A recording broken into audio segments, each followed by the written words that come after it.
Hey everybody, it's Wednesday. Welcome to the Hang Up. I'm Matt Dillahunty. You're watching The Line.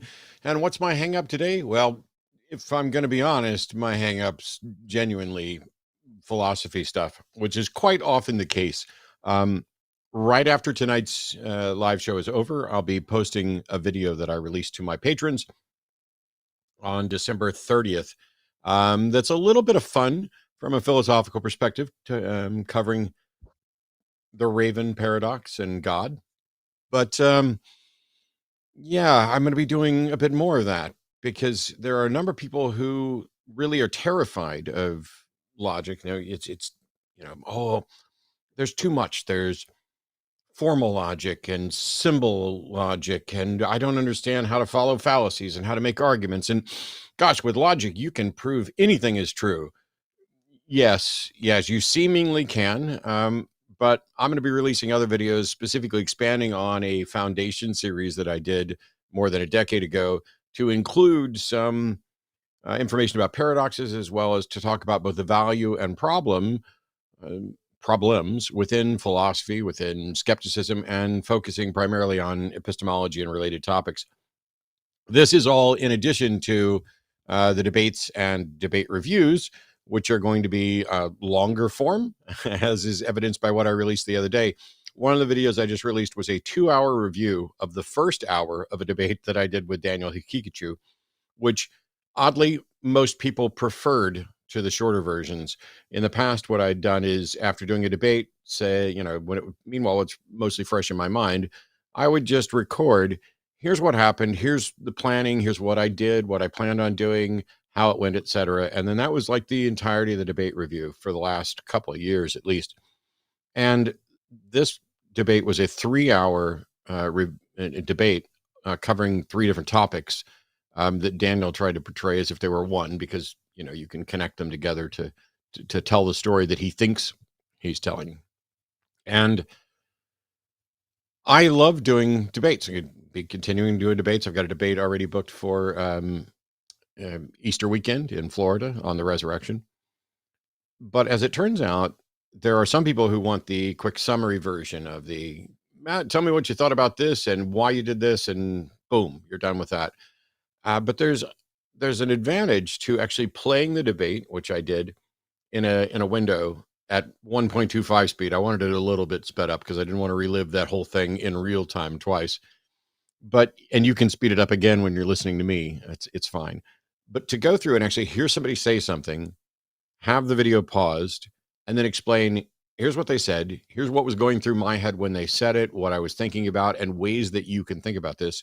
Turns out that's valuable to people. So yeah, I'll be sitting here for me. I'm going to get a different chair. I like my Secret Labs chair, but this one was made for when I was significantly bigger. So my butt gets tired in this after about 5 hours, I found out, because I sat here for 6 hours to record a 2-hour live video. But all of that's coming on my personal channel.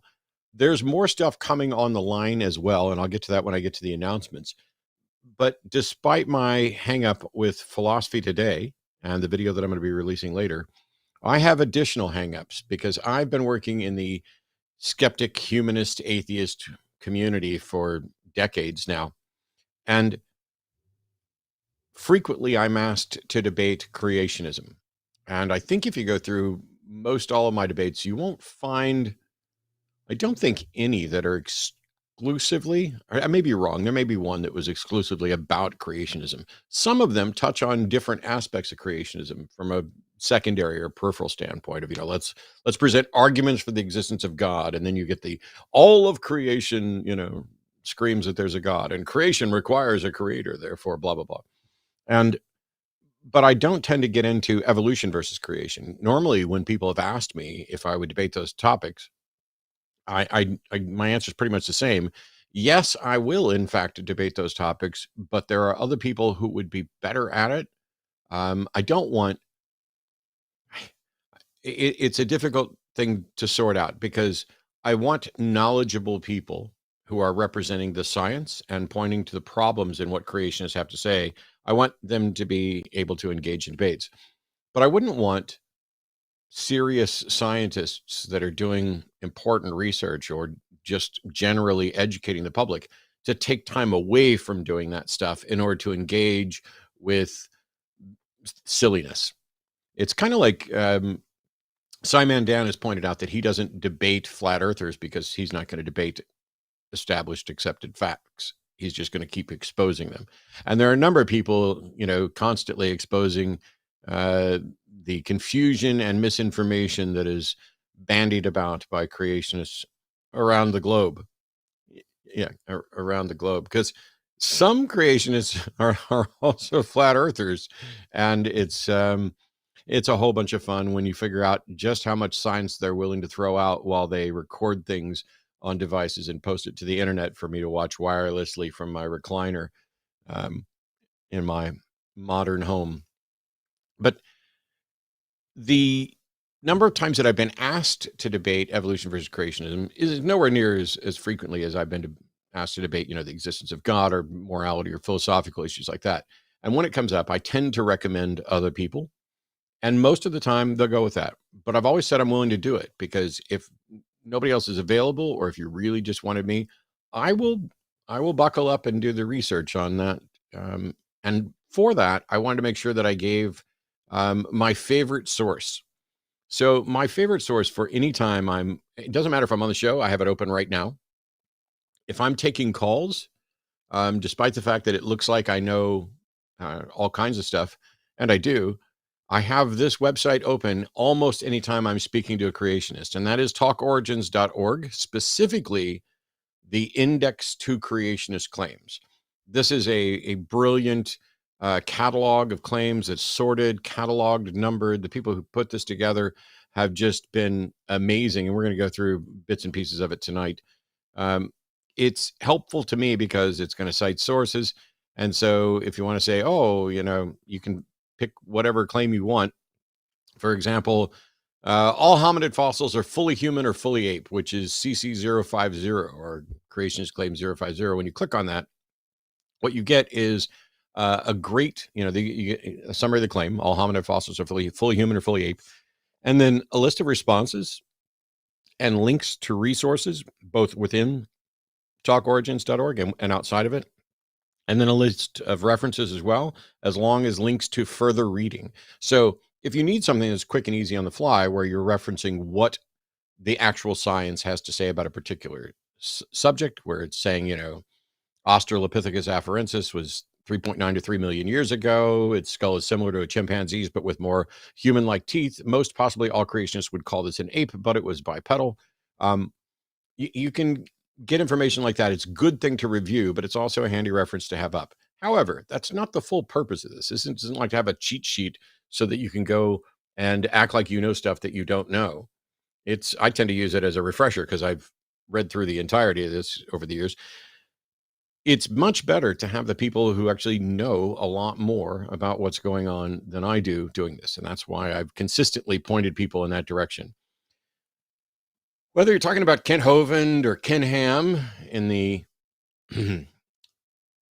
weaker end of the creationist spectrum, or somebody like maybe Michael Behe or Discovery Institute fellows, the truth is, whether they're young Earth creationists, old Earth creationists, day age creationists, they are all advocating for something based on some sort of confusion or misinformation, or at least something that is not consistent with the best findings of science. And when they tried to push it into schools, when they tried to get creationism taught as science in schools, even courts ruled against them and decided, it shouldn't be up to courts to decide what is or isn't science.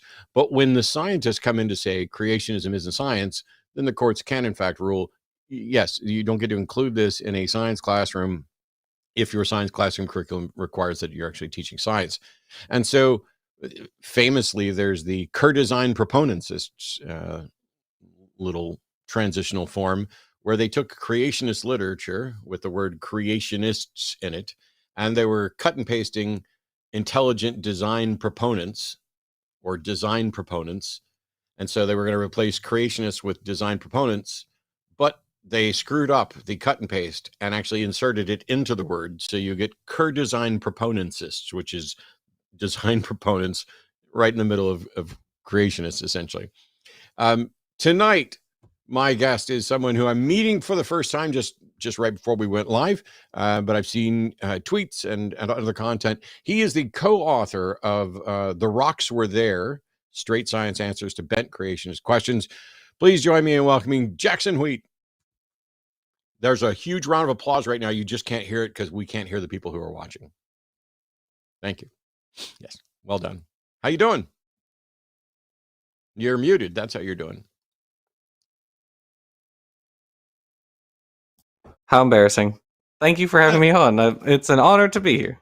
Pleasure. And you would I'm never surprised when somebody's muted right after that, because the most polite thing you can do, knowing that I'm going to sit here and monologue, is to mute yourself and then in all the distraction forget to take it off. So it happens all the time. But welcome. How are you doing? Yeah, I'm like shuffling around, moving things, and yeah, and so then I was like, I don't want him to hear what's happening. But I'm doing fine. It's been an interesting week for me. About to start my first gig as an adjunct professor, so that's fun. Nice. Woo. Yeah. Is it in what field? What are you teaching? So I'll be teaching intro biology, essentially. I just got my master's in December. I got my thesis, my master's thesis finished, in which I talk about the exoskeleton or the microstructure of the exoskeleton of dung beetles, especially these ones that are iridescent, so they produce this shiny metallic color. And so my thesis was about the underlying structure that produces iridescence. And so my background is sort of zoology broadly, and my degrees are in zoology. So I love animals and plants. Plants are cool too. Well, so there's a number of iridescent snakes, and for those who don't know, and I don't know if Jackson knows, Arden and I keep and breed reptiles, and we've got oodles and gobs. We produced over 70 ball pythons, and so I'm getting ready to put together some videos teaching the basics of Mendelian genetics as it relates to ball pythons, in particular going through dominant, incomplete dominant, and allelic combinations, teaching the basics of that, because we have a number of, like, just the other day, yesterday, we cut the 2 clutches of eggs for our first ever shot at something that's called a dreamsicle ball python, which is 2 recessive traits, one being lavender albino and one being piebald. And so we had a male who is visual lavender albino piebald, so he's homozygous for both traits. And then the female carries another trait that's separate, orange dream, which is an incomplete dominant, and she is visually piebald, so she's homozygous for that. But she's also het for lavender albino. When the 2 of those get together and you hit lavender albino and piebald, you get a gorgeous orange and white snake that looks like a dreamsicle. And when you add in this incomplete dominant gene that the dam carries as orange dream, it just brightens up the orange as well. So we're going to be doing videos on that. But the question that I was getting to is iridescence in beetles produced the same way that you see iridescence in, like, Brazilian rainbow boas and in scaled reptiles? That, no, because they're not all iridescent, but some of them do. Some of them are. Well, the material, the underlying material that's producing iridescence in, like, a rainbow boa versus a beetle is going to be different, because you're talking about keratinous scales in snakes versus the chitin armor, the exoskeleton that beetles have. So for the beetles, we were looking at their what's called a multi-layer reflector. And in truth, I'm not entirely sure what the actual structural mechanism is for it in snakes, but in the beetles we're looking at, so you essentially have these layers of chitin, and if the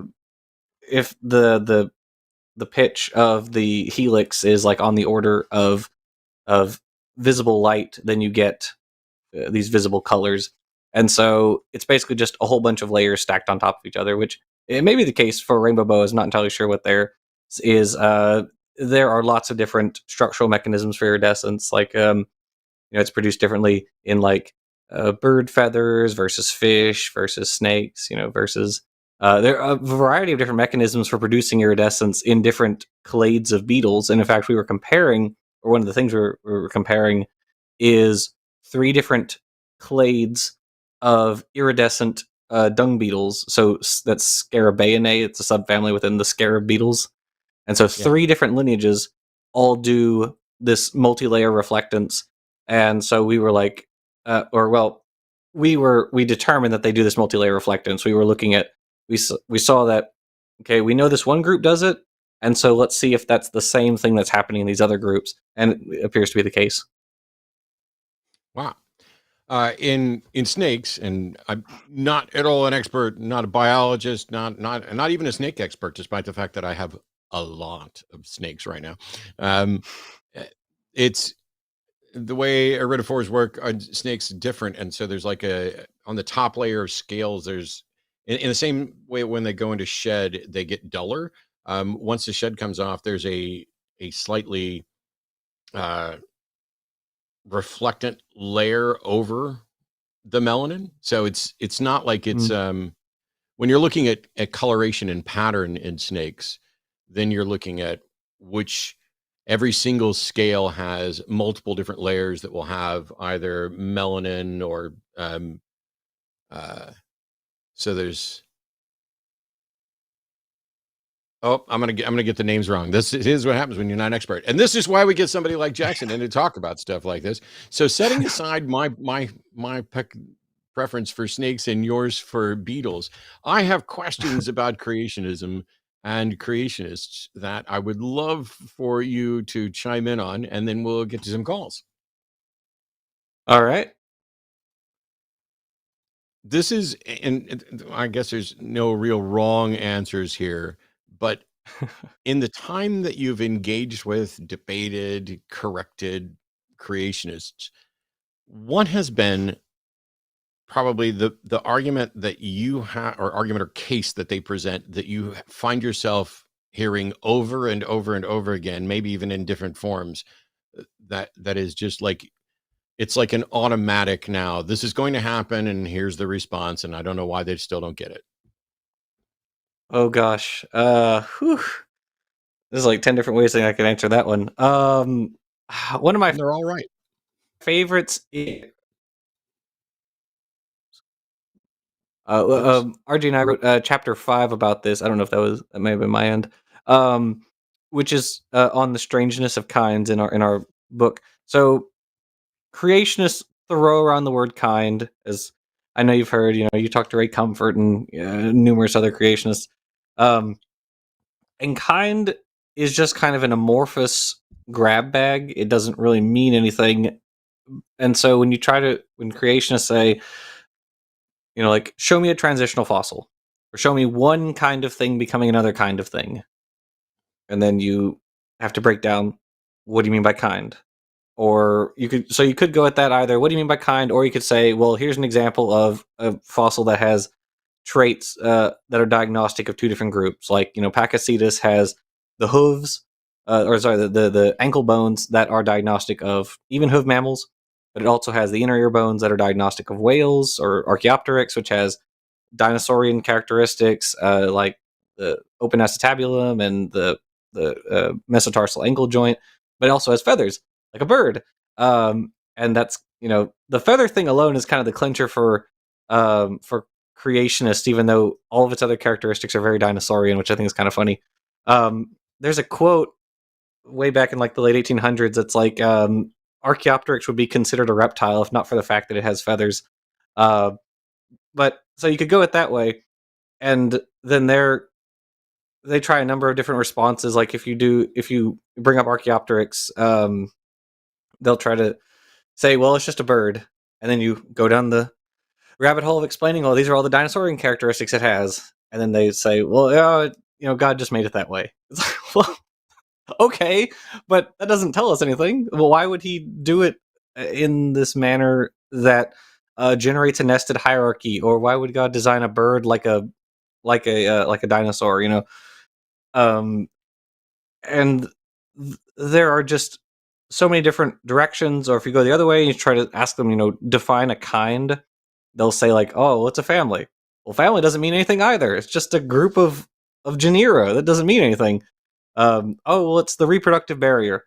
Okay, well, here's an example where in human timescales, a new reproductive barrier appeared between these formerly one species, but it's now two. Oh, well, that example doesn't count because it's still blah blah blah. It's a crawfish. It's a bacteria. It's a whatever. You. That's just Not so to deeply frustrating. not to make it any more difficult here, but while we can poke fun at creationists for not having a really Mhm. good definition of kind and Mhm. having difficulty figuring out where to draw their lines. My understanding is that it'd be fair to say that science has struggled with this idea of where do we draw lines, where should we draw lines, um, and that the solution largely seems to be stop drawing lines and put fuzzy lines. So you've got kingdom, found, Yeah. class, order, etc. And so Mhm. things get moved around. I see this. We have here we go. I'm going to bring up snakes over and over and over anytime I've got Okay. anybody who knows anything about biology. But there are a number of different snake groupings that have been moved around. And Mhm. so something gets, listed as a species, whether it's a Stimson's python or a children's python, and then at some point they merge those species together. And then there's a bunch of people in the science community who are ticked. They're like, no, no, no, no, no. I realize that the majority of you guys decided on this and said, hey, we're going to put these in the same species, but that shouldn't be the case. And then sometimes they'll put them back. Sometimes they split, they go somewhere else as we're moving things around. What's the difference between scientists doing that and how they do it and what creationists would like to pretend? Well, I poisoned the well there, but pretend that they're doing in the same way. So I'm gonna put on a heresy hat, and I'm gonna say something that might offend some of the biologists in the audience. I'm Oh, gonna say species aren't real either. No, it's as you said. There are fuzzy boundaries, and I think that's a very good point. The lines are fuzzy. Now, of course, some biologists going to argue with me, and we could go back and forth all day on that. But the fact of the matter is that for a lot of organisms, you have this gradient. You have what is in essence on one side, essentially pure homogeneity within a population. They're more or less all the same. And then you can have like the split, the gradual splitting of one population into two, and you can have it's just one. It's essentially identical, but as you fail to have gene flow between these two populations, they gradually become more and more and more separate, and that's when you start having to decide like, okay, well, is this a subspecies or a race or variety or whatever? Do we elevate this to full species now because they seem to interbreed on such minute scales that there's effectively no gene flow between them? And so my response to how do we differentiate? Well, aren't we doing the same thing? Is well, there's continuity among all of these different ranks. The creationists want to go up and stop, and they just want to say, okay, we're done here. We can't go past this point. And the point doesn't really exist, though. You can try to argue with them. Erica Gutsick Gibbon just did a fantastic video on this, and also Dan Cardinal at Creation Myths, where no matter what criteria you try to use, you can't find a clean break for anything, right? If you try to do it for, okay, well, we're just going to look at, cats and dogs, or elephants or whatever, you can't find a clean break with either genetics or the fossils or morphology or, reproductive boundaries. It just doesn't work. And this is true all the way up to kingdom. And so we're not the ones trying to split, trying to say, okay, at this point, no more relationships. We're pointing out that this is problematic the whole way up. All these things are related because the same logic that gets populations related to each other in the same species and species being related to each other within a genus works all the way up the taxonomic rungs. And I'm glad you pointed this out, because when I learned the basics of science, I was not homeschooled. I was not taught creationism. I learned about creation in church, but I learned about science and evolution in school. But I was also taught wrong on a number of things. Granted, I'm 54, so we probably were just teaching things wrong then, because I don't think anything I'm about to say was actually correct or even significantly thought to be correct then. But I was taught that, the species delineation, it has to do entirely with breeding. And then they're like, but there's exceptions. And it's very rare that they talk about the exceptions. And when you look at something like a mule, which is now that's a hybrid between two species, between a donkey and a horse. And those those are both in the same genus, but the donkey's what, Africanus asinus, and the horse is Ferus cabellus or whatever. Maybe I got those inverted. But the mule, which is a hybrid, I don't think has a species. I think it's, and so Mhm. why now mules generally, I think generally can't reproduce. Maybe none of them can reproduce. Is that what stops it from being a species and from us identifying it? Is that where we got that? It's all about reproduction. So, well, sort of. The idea that reproductive abilities define a species goes back to Ernst Mayr. He coined the biological species concept back in 1942 during the modern synthesis period, and also uh, Zach Hancock just did a great video on the modern synthesis. So you guys check that video out too. Sorry, I can't stop shouting out people. Um, No, go for it. and so he coined that concept during the modern synthesis, and that is still a very good and useful concept. Like it still paves the way for a lot of research, certainly. And which definition biologists use kind of depends on what they study. But with regard to the mule, that's an example of what's called a Haldane's rule. So basically, in species that are um, or well, the so we have X and Y chromosomes, right? Right. When if you're a male, you have XY, and then if you're a female, you have XX. And so when you have, if you're a hybrid, you are less likely to be fertile if you are the XY rather than the XX. If you are what's called heterogametic. And so it's opposite in birds. Birds are ZW. So the female is ZW, whereas the male is a ZZ. And so it is the female in that case who would be the infertile one. But if you have the henny, uh, the XX, so then that one is more likely to be fertile. So that's an example of a post-zygotic barrier. It turns out that speciation is about the formation of these zygotic barriers, some that occur before the formation of a zygote and some that occur after.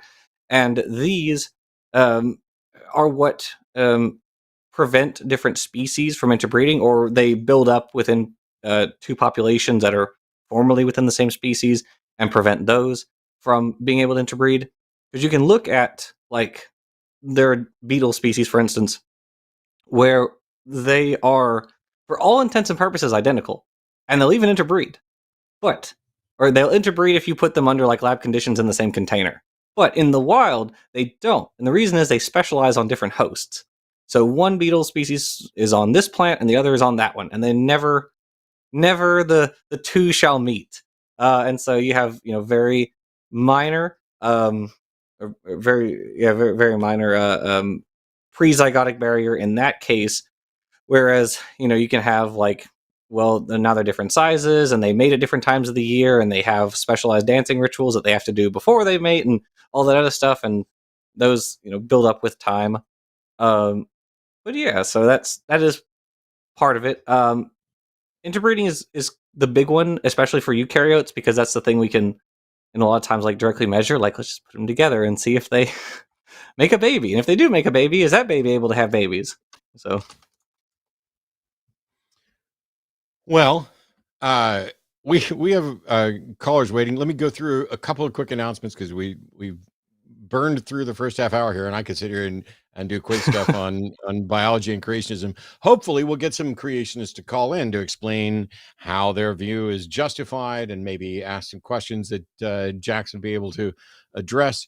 I want to make a couple of quick announcements regarding the line, and that is welcome to 2024 here on the line. The line is primarily a call-in network, and because of that, there's a number of different shows, not just mine here on Wednesday.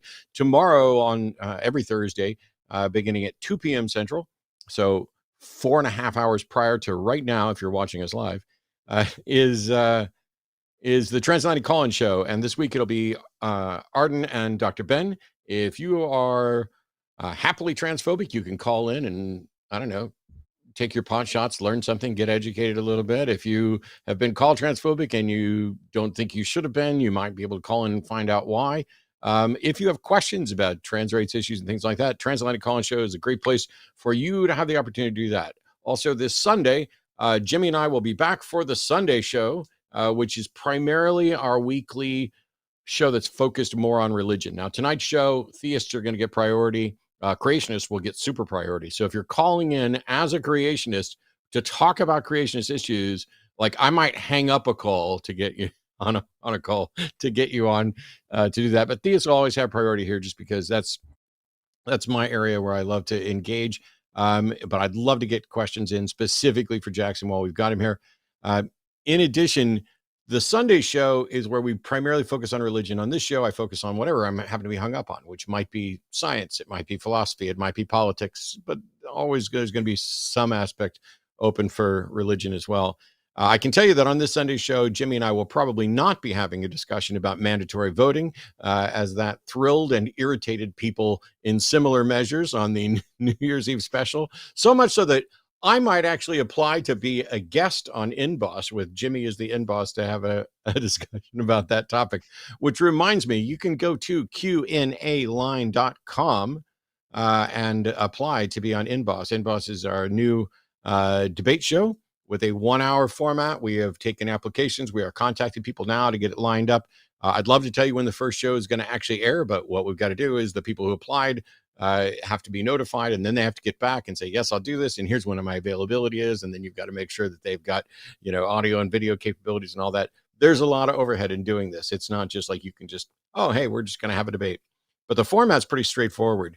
You, as a challenger, have some topic, some proposition, some case that you are willing to defend. There'll be a quick 5-minute introduction to the show, followed by you getting 10 minutes as a challenger, uninterrupted, to present your case.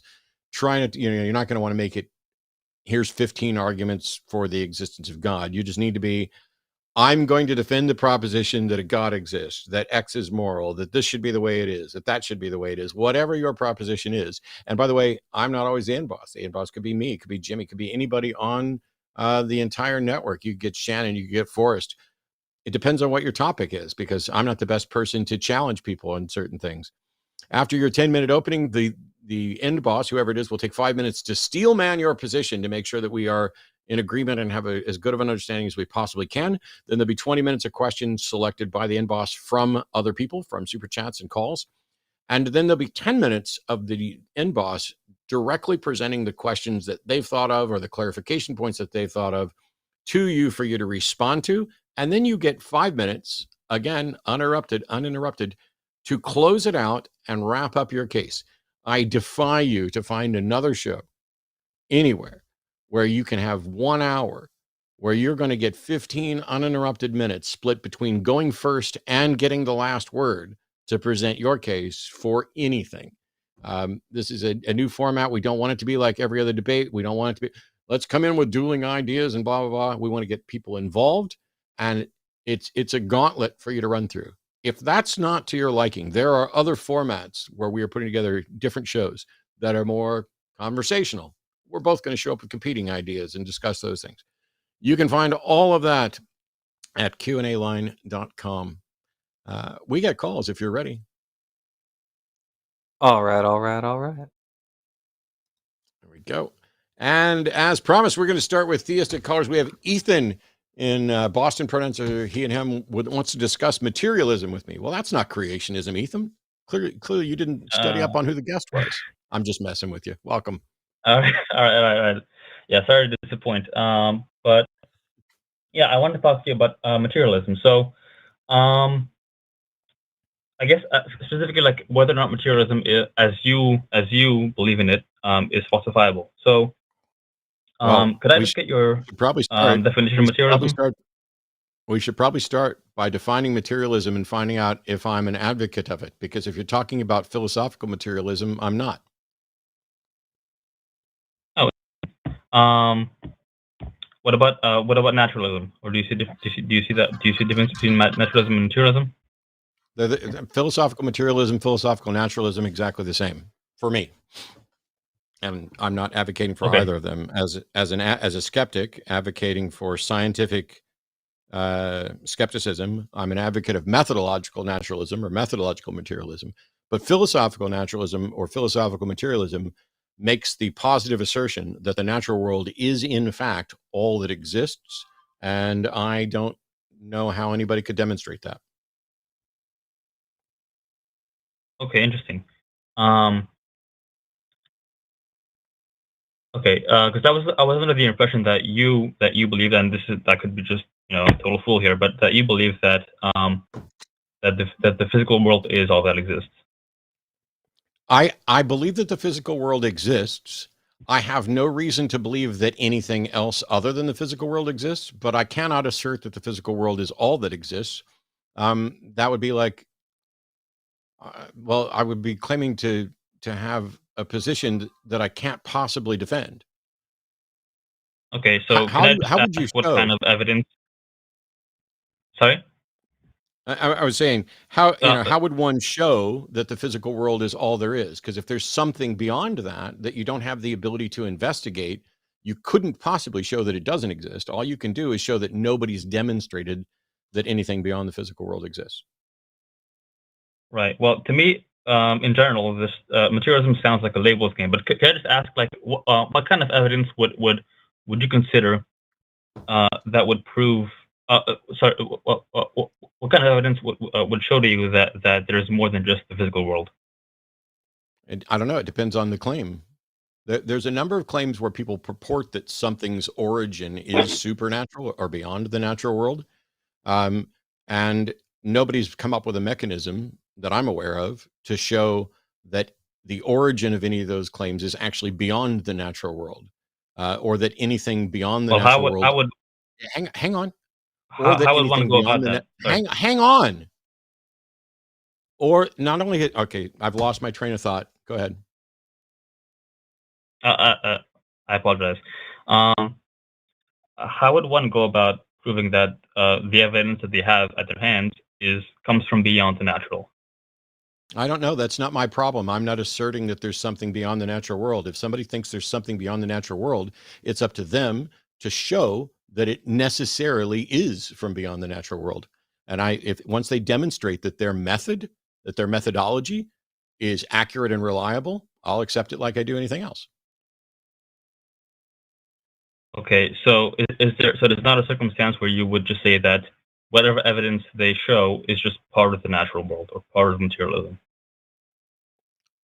So it could be that something they present and they want to claim is supernatural is in fact natural, or something that they present and claim is supernatural is in fact supernatural.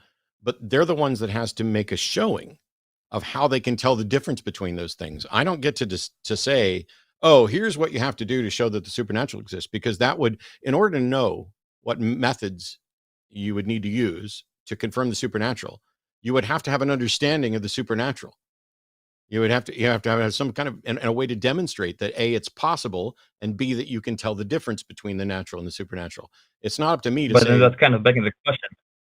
there's no That's kind question of begging circular, isn't here. it? Because No, no, sir.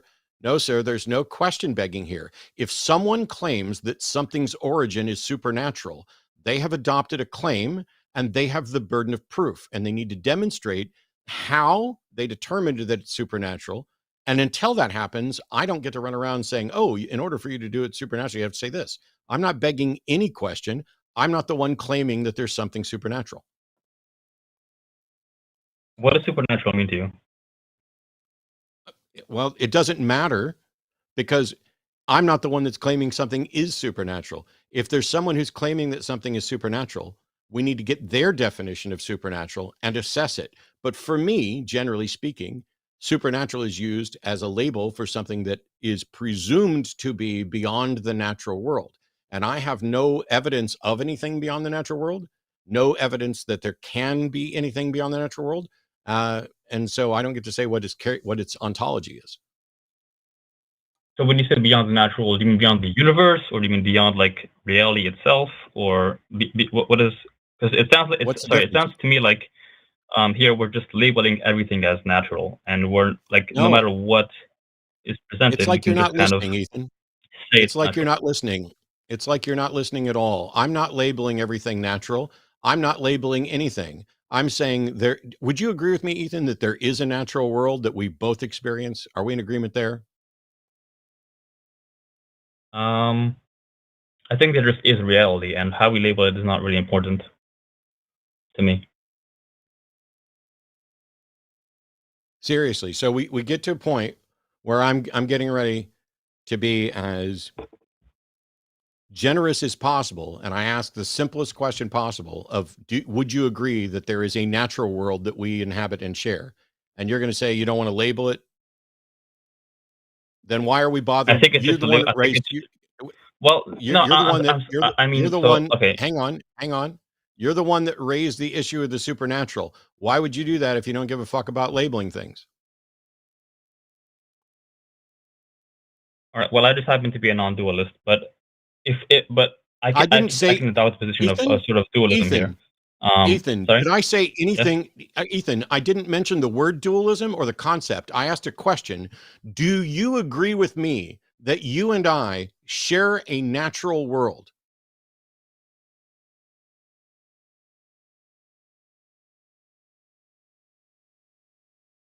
Sure.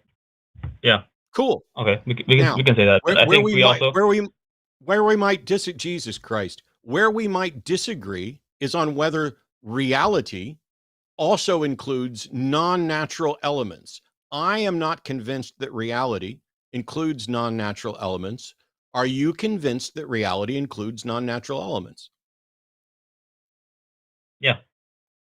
Cool. Can you give an example of one and how you know it's non-natural?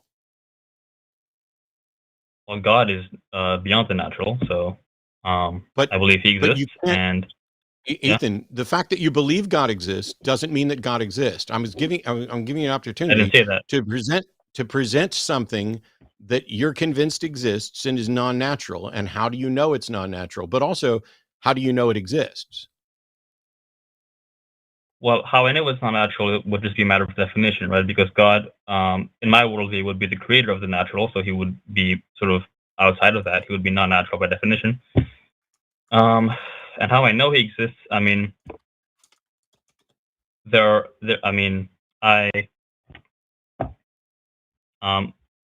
think you sort of need to have God as a grounding for reality. That's just I what don't. persuades me personally.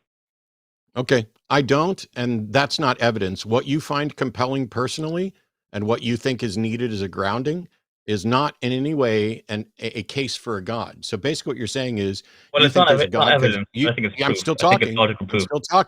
I'm still talking. What you're saying is you think there's a God and that's what you're pointing to as supernatural, but you can't give me a reason, or you haven't given me a reason to think that God exists, nor a reason to think that God is supernatural or beyond the natural world. Well, the reason that I would give why God exists is sort of. I mean, it's sort of a matter of definition, right? If the natural world exists, then there has to be a supernatural to ground it there. No, it's not a matter of definition that if the natural world exists, the supernatural world exists. That is just a bald assertion on your part. You can't say that your reason for believing that the supernatural exists is because the natural exists. You have to actually make a case for why that is a necessary foundation for it. Because I'm not sure how else we could ground it. How else there could exist a natural world? I don't know what you mean by grounded or why you think a grounding is required.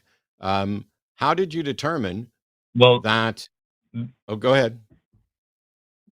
Yeah. So I mean, how did I determine that? And I would say I'm sort of making the Kalam argument here, where like there's got to be a prior cause to everything that is in itself uncaused. Okay, give me an example of something that's uncaused. God would be the only.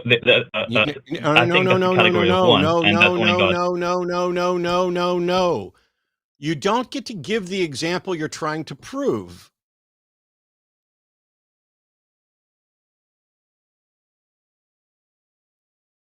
I'm sorry. What? Can you elaborate on that? Is there anything anywhere ever, natural or unnatural or supernatural, anything other than God that you can point to that is uncaused? Well, no. If you exclude everything that is the only, that was a yes or no question. That I is don't need unnatural, you. then like that was a yes or no question. That was a yes or no question. I don't need you to expand on it because I'm trying to get to the point here. And by the way, Jackson, if you want to jump in at any point, you can do that. My issue here is that you're trying to prove that a God exists. And when I say, okay, what can you tell me about God? And you're like, it's the uncaused foundation of reality. All right. How do you know there needs to be an uncaused foundation of reality? Well, it feels like there ought to be because there's a natural world, so there must be some foundation for it. Yeah, but how do you know that? I'm using like the Kalam, where God is the uncaused cause. Okay, can you point to anything that's uncaused other than the thing you're trying to prove? No, you don't get to point to what you're trying to prove. That is a circular argument. Your reasoning is fallacious. If you're inventing. See, here's the thing. Original versions of cosmological arguments were that everything has a cause. And when people objected to what about God, you say, God doesn't have a cause. So everything that has a cause or has a beginning has a cause for its existence. And God didn't have a beginning, therefore God doesn't have a cause. But you're just asserting that. You can't point to God, the thing you're trying to prove. When I say, do you have an example of that? When we construct arguments and present evidence, the examples that we present are things that we know to exist. We make a list of all candidate explanations from what we know. And between those candidate explanations, we then decide on which one is most probable, most plausible, etc. If you're trying to demonstrate that God exists, you don't get to say, God is the only candidate explanation, therefore, boom, because you haven't demonstrated that God is a possible, plausible candidate explanation at all. The problem is you're sort of de facto excluding God from the get-go. I'm not excluding anything. To things. Sorry, can I finish, please? You can only point to things that we can observe. No, actually, you fucking can't. I'm going to mute you for a second. You're going to listen to me. Stop making accusations about what you think I'm doing. I'm not excluding anything. It is reason and good evidentiary standards that exclude the God that you're proposing. That's not my fault. When I ask you, can you give an example of X related to anything that we can demonstrate, you just present examples of stuff. But if we're trying to prove God, you don't get to point to God as the example. That is circular reasoning. It is not my fault, nor is it me excluding your fallacious reasoning on the basis that it's God. It's me excluding fallacies. You are not going to argue with fallacies here. So, do you have a non-fallacious argument supported by evidence that a God exists? If circularity is fallacious, then no. But the thing is, you are sorry. So hang on 1 second. Hang on. I'll let you get to it. Did you just say if circularity is fallacious, then you can't do it? Yeah, because everyone is circular at some point, ultimately. Right? No, sir. I'm sorry, Ethan. I'm going to let you go, but you need to go study up on logic and logical fallacies because circular reasoning is fallacious, and nobody who utters the phrase "if circularity is fallacious" has any business arguing logically about anything, let alone the existence of God. You need to go understand about logical arguments and fallacies, because a fallacious argument can never demonstrate the truth of anything.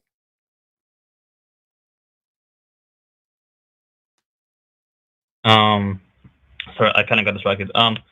Yeah, as I understand it, like all epistemology is ultimately circular. So like if No, circularity sir. somewhere is a problem, then No, everyone sir. is a This problem. isn't about. No, sir. This isn't about Are you epistemologies. This is about logic. are you thinking about axioms? Because I don't think axioms are Yeah, sort circular. of Is that what axioms. you're thinking? Well, axioms aren't circular. I wouldn't say that. Well, axioms I don't think so. are unjustifiable. Sorry, so axioms Axioms are are presuppositions, propositions. Sorry. but that's not a lot. See, here's the thing, Ethan. Do you know what a syllogism is? No, please explain. Cool. A syllogism is a logical argument where two premises lead to a conclusion, is the simplest form. And in those premises, you have major premises and minor premises and connecting terms. And so in order for an argument to be logically valid in structure, the premises necessarily need to be structured in such a way that the conclusion must be true or must be accepted if the premises are true and accepted. And therefore, there are formal fallacies related to the structure of arguments.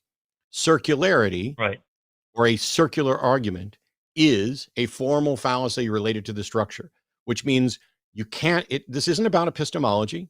This isn't about axioms. This is about an argument. And if your argument is ultimately circular, then it's not going to ever be able to demonstrate the truth, whether you want it to or not, whether you're right or not. A fallacious argument doesn't mean you're wrong. Your argument is fallacious. That doesn't mean your conclusion is wrong. It just means we have no reason to think that your conclusion is true. In the same way that earlier I was explaining, I'm not saying there is nothing beyond the natural world. I'm saying the people who are claiming that there is have not yet come up with a way to demonstrate the truth that there is something beyond the natural world in the sense of the supernatural. Okay. The problem to me is that it's equally circular, as far as I can tell, to say that we can only point to things in the natural world as evidence for something that is by definition, whether you think it's real or not, is outside of that. I didn't say say that. Of what? And when you say it's equally circular in your understanding, we've already established. I'm just going to be mean, Ethan. I was trying to be nice and trying to give you a way out, but now I'm going to be mean. I can take it. It's fine. When you say it's equally circular, or my understanding, your understanding is absent. You have no understanding. You don't know what a syllogism is. You don't understand logical fallacies. You do not understand the problem of a circular argument. So when you utter that my position is just as circular, you sound ridiculous. That's not how I'm going to Stop pretending that you understand logic and actually go study and learn it. You will do so much better when you stop pretending that you understand things that you clearly demonstrate that you do not. And at no point did I assert what you claim I'm asserting. You're not even listening from the start. As I've said repeatedly and tried to stop you at the beginning of the call, I'm not asserting naturalism. I'm not asserting that the natural world is all there is. If you can demonstrate the truth of something beyond the natural world, I will accept it. That's what any decent skeptic would do when presented with a valid and sound argument supported by verifiable objective evidence. You have none of that. You have no argument that is valid. You have no evidence to support this. And you, when called out on circularity, just want to say, well, you're circular too. That's like being a kindergartner doing the, I'm rubber and you're glue. It bounces off me and sticks to you. None of that is a logical argument. None of that is evidence. You need to go off and look into this stuff so that you come back with something stronger. Thanks. Okay, can you explain to me how it's not circular then? To de facto exclude, basically just excluding God, because you're saying you can only point to natural things and things that have causes, right? No, I did not say you can only point to natural things. No, I did not say you can only point to things that have causes. No, I did not de facto exclude the supernatural. No, I did not de facto exclude God. You are demonstrating at every turn that you have no concept of what was actually discussed here. None of those things that you just accused me of was anything that I did. So no, I can't explain to you All right, how the fiction that you invented in your head with your confused misunderstanding of what I said is correct, because it's not, and it didn't happen. Go re-listen to the call and think about it and study some logical fallacies, because there's nothing here all right. where anybody has de facto excluded. In fact, I asked you questions about how you could demonstrate that the supernatural was real. And my point was that so far, nobody's demonstrated that the supernatural is real. And until they do, we don't get to use it as a candidate explanation for anything. Just like we don't get to use magic as a candidate explanation until someone demonstrates that it's real. And the supernatural could be real and still be incapable of influencing the natural world. I don't know how you'd prove that it was real, but maybe there's a natural world and a supernatural world, and they don't interact in any detectable way. And if that's the case, then now you're in a position where you're claiming to have detected the undetectable. Well, see, there's the unfalsifiability again, right? Like if we take that position, then like there's no way to prove ever that the supernatural exists or can impact the natural world. What does falsifiability mean? It means that we can sort of that we can prove that it's wrong using some evidence that is not just in some way like is not just that like, for example, if we say sorry, I'm not entirely sure actually. No, you're fine. You got it almost right on the nose, which is, better than we did for circular. Falsifiability is the in principle ability to show that something would be false. How would you falsify your supernatural or your God?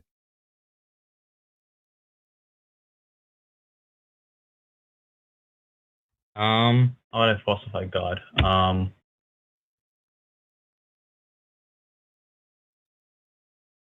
See, I mean, to atheism, me, I don't think you could falsify God, but that's cool. That's my personal. Let me make this really clear. You called in because you wanted to object to materialism on the grounds that it's not falsifiable. That's what it says in the screener, right? Right, and I still maintain that. Yeah, and you know what? I agreed with you, which is why I'm not advocating for philosophical materialism, because, well, I think that in principle it's falsifiable. In principle, you could demonstrate that there's something beyond the natural world, but it's not currently falsifiable. However, you are advocating for a position which you admit is unfalsifiable. So why on earth would you call in to object to a position I don't hold because it's unfalsifiable? In your view, it's unfalsifiable. I think it's falsifiable, but it's no way to demonstrate. Because as I understand you, what part of me still fucking talking is too difficult?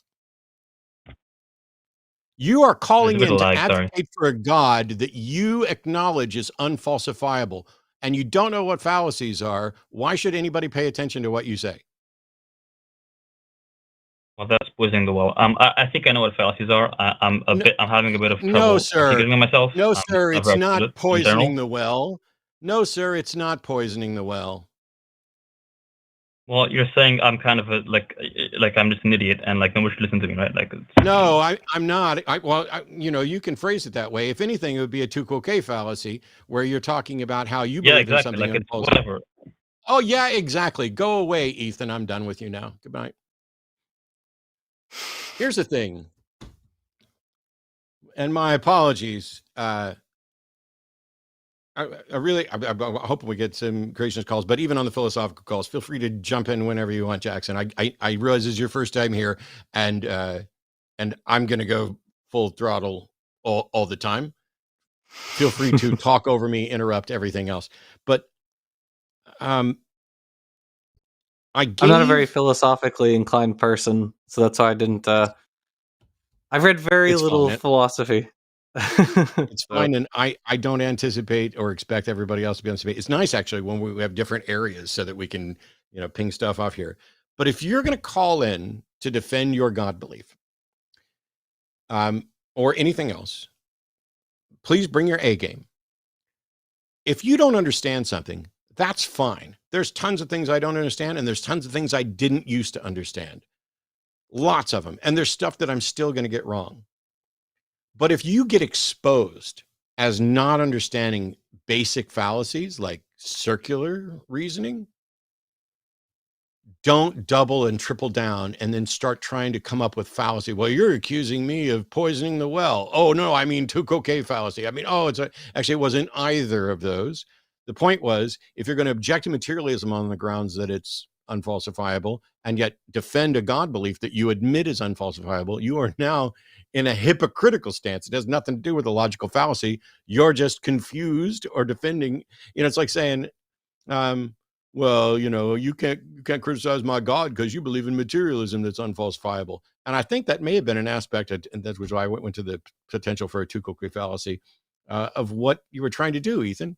But at the end of the day, if you believe in a God that you don't think is falsifiable, that means you don't think it's testable.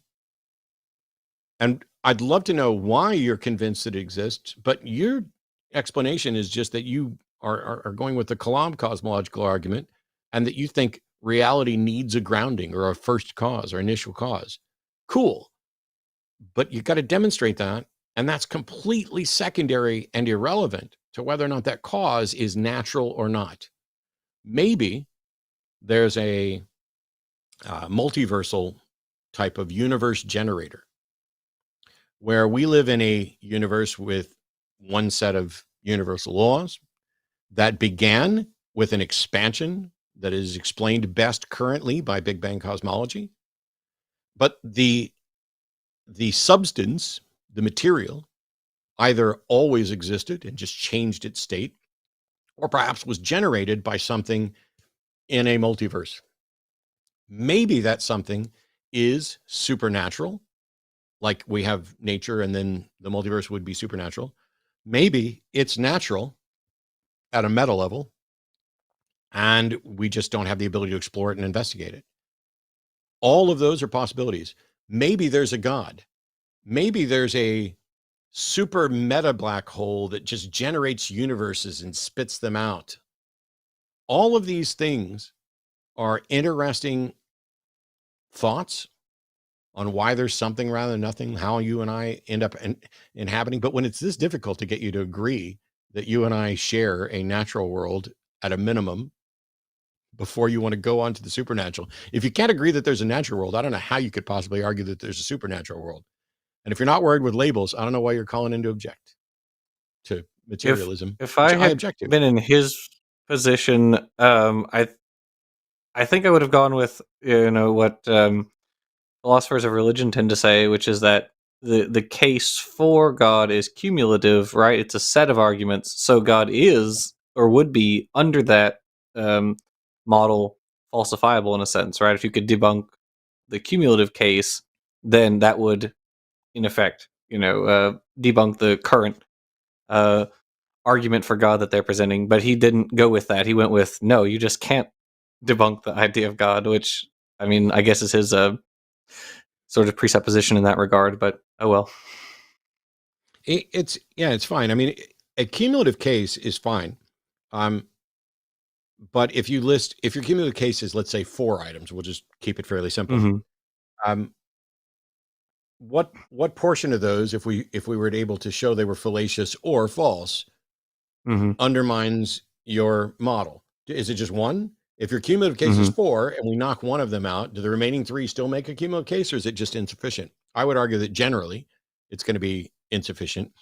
And if there's a case of 100, but it's only 51 of them that are sufficient, in your view, to warrant this, then throw out the 49 of them and we'll just look at the 51. They're that type of thing. So a cumulative case could be that way. The problem mm-hmm. is, when you talk about the supernatural, you're talking about, I suspect, unless there's like a little esoteric definition, you're talking about the ontology of it, that its origin is not part of the natural world or any natural world. And I wish I could come up with a better way to explain this. Like, if you played The Sims on your computer, that world exists inside of a digital abstraction. None of those people exist. Not even the colors exist. Your computer is projecting a 2D simulation of a 3D and it's not even 3D, of an abstract 3D concept. And so it's presenting colors and patterns and depth and all this other stuff to you. But if you want to view that as if it were a world, and that was the entirety of the natural world that they understood, then our world that serves as a creation for that could be viewed from their point of view as a supernatural world, or it could all be viewed as the natural world and they're just a part of it. They're just only able to see that part of it. Lots of different ways, in philosophy to look at this. But if you're going to talk about, hey, reality needs a grounding, well, no matter whether or not that's true, even if we assume it's true that reality needs some grounding, what on earth makes it a god? What on earth makes it a being? What on earth makes it a thinking being that still exists? And what makes you think that the grounding, while it has to be different from the space-time that we experience, qualifies as supernatural? And all I was saying is, not a philosophical materialist, because nobody's given a demonstration of how you can show that the natural world is in fact all there is. So if I'm playing The Sims, it would be me saying, I don't know, maybe there is another world outside of here. I have no reason to think it's true because nobody showed me any evidence for it. And you could be saying, but there has to be, because how else did we get here? And my answer is, I don't know. And the time to say I do know is when you've actually presented argument and evidence to support that argument for it. But anyway, a lot there. Let's see if in the meantime we did not get, we have no other theists on the call. They ran away. They saw I was on tonight's show and they ran, Although that could be. We have Ari here who's listed as an atheist.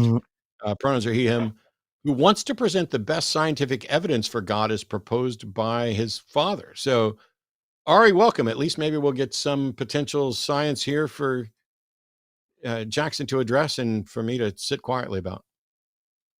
Sure.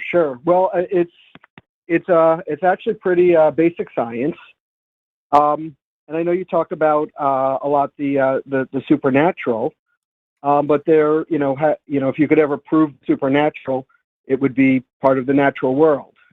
No. So No. I was waiting for Ethan to go that route. That is simply not true. If you proved the supernatural, it would be the supernatural. It would not be the natural. The problem here is that people say, here's a phenomenon, and I think it's supernatural in origin. And they can't even demonstrate the phenomenon exists. If they demonstrate the phenomenon exists and is real, we still don't know yet whether or not that phenomenon is natural in origin or supernatural in origin. So it may be that something they assert is supernatural might turn out to be natural, but if you prove the supernatural, then by definition, you have proven the supernatural. But continue. Okay. A little bit confusing, but so my father was an engineer, loved science, and told me that he found God in science. Unfortunately, he's no longer with us, but I probably should have asked him in more detail, but I asked him what he meant. And the best example he gave was ice. And, basically, I think we all know that when matter gets colder, it shrinks. However, there's one weird exception to that, and that would be when water turns to ice. It expands. And basically, if it didn't, we'd probably have a lot of trouble with life on this planet because the ice would go to the bottom of the ocean, the lakes and oceans would all freeze over, and there wouldn't be a lot of life on the planet. But for some reason, that one substance decides that it wants to expand and protect the water. So I don't know. I thought that was kind of interesting. Isn't this just the anthropic principle?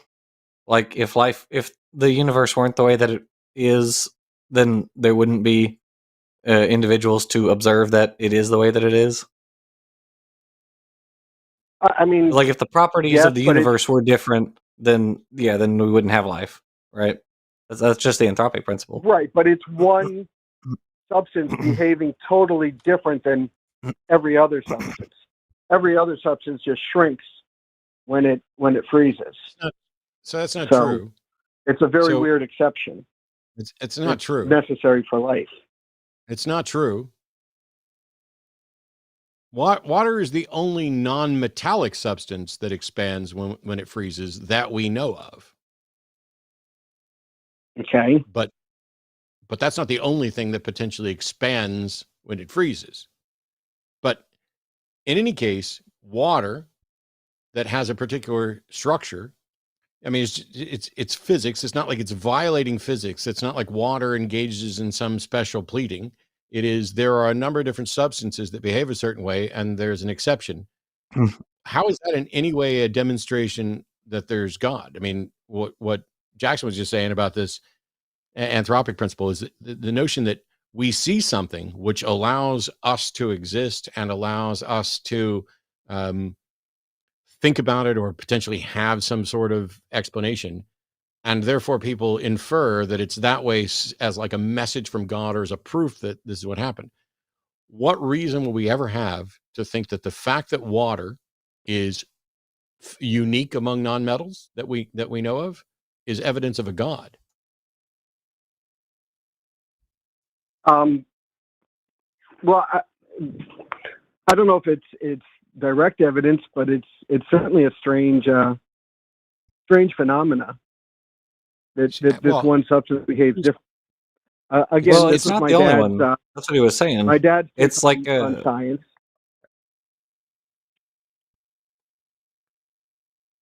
So it's strange. It's strange. Wow, the timing is amazing. We're all waiting for the same gap with the delay. It's funny. I'm not upset with you or anything, Ari. The water forms a particular crystalline structure that is why it expands. And so we can say that's interesting. It is among nonmetals apparently unique, and it is beneficial, perhaps in some ways, that this happens.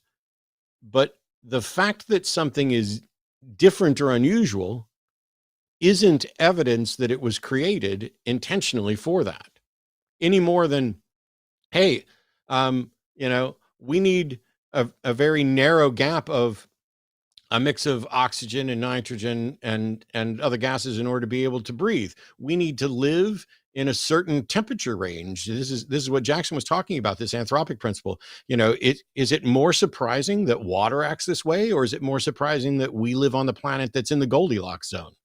And if we go through and we list, water's a little bit special, and our planet's a little bit special, and this is a little bit special, and the size of the planet and the location of the planet and this all of those things together is what the creationist suggests is a sort of cumulative case for God that we were talking about earlier. But what about any of them is actually evidence of a God?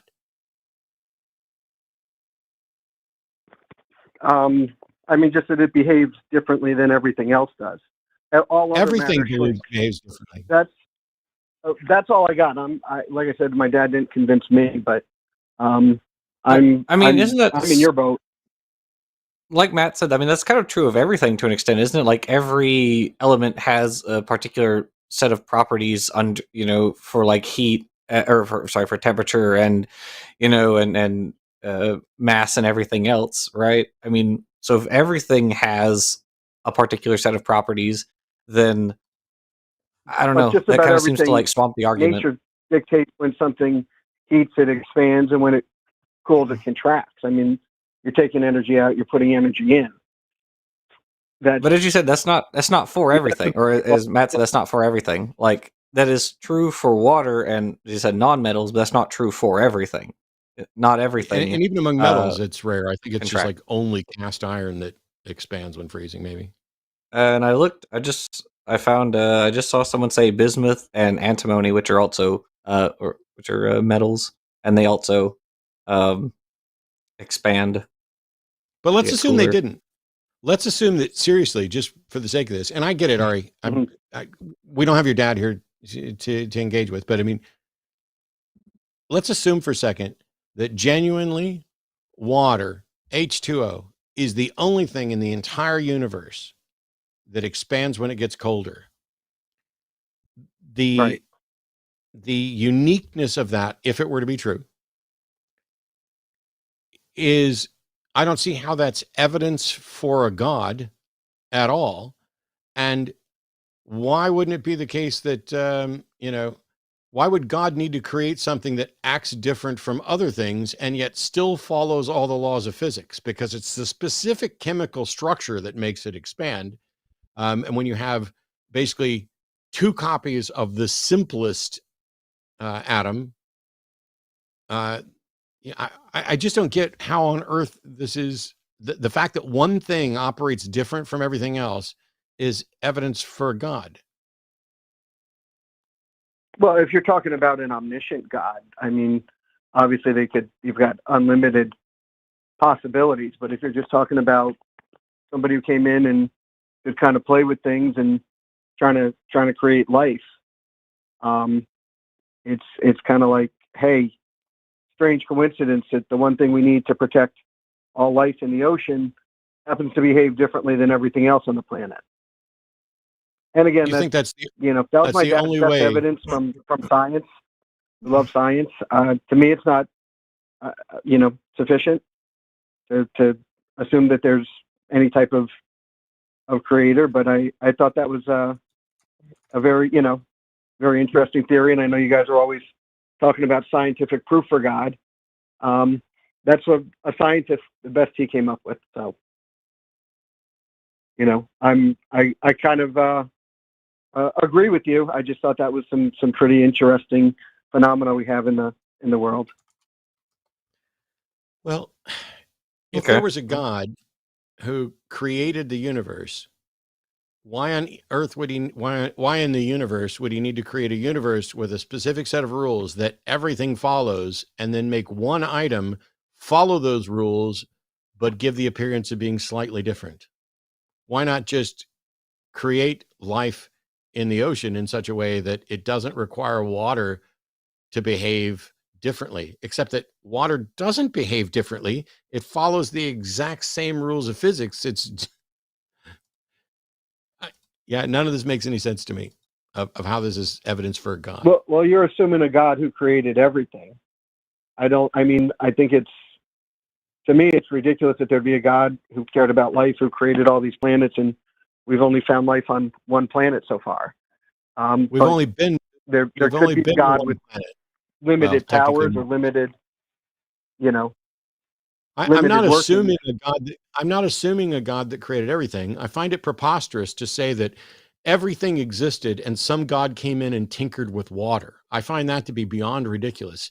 It doesn't explain the origin of the universe or anything else. It doesn't.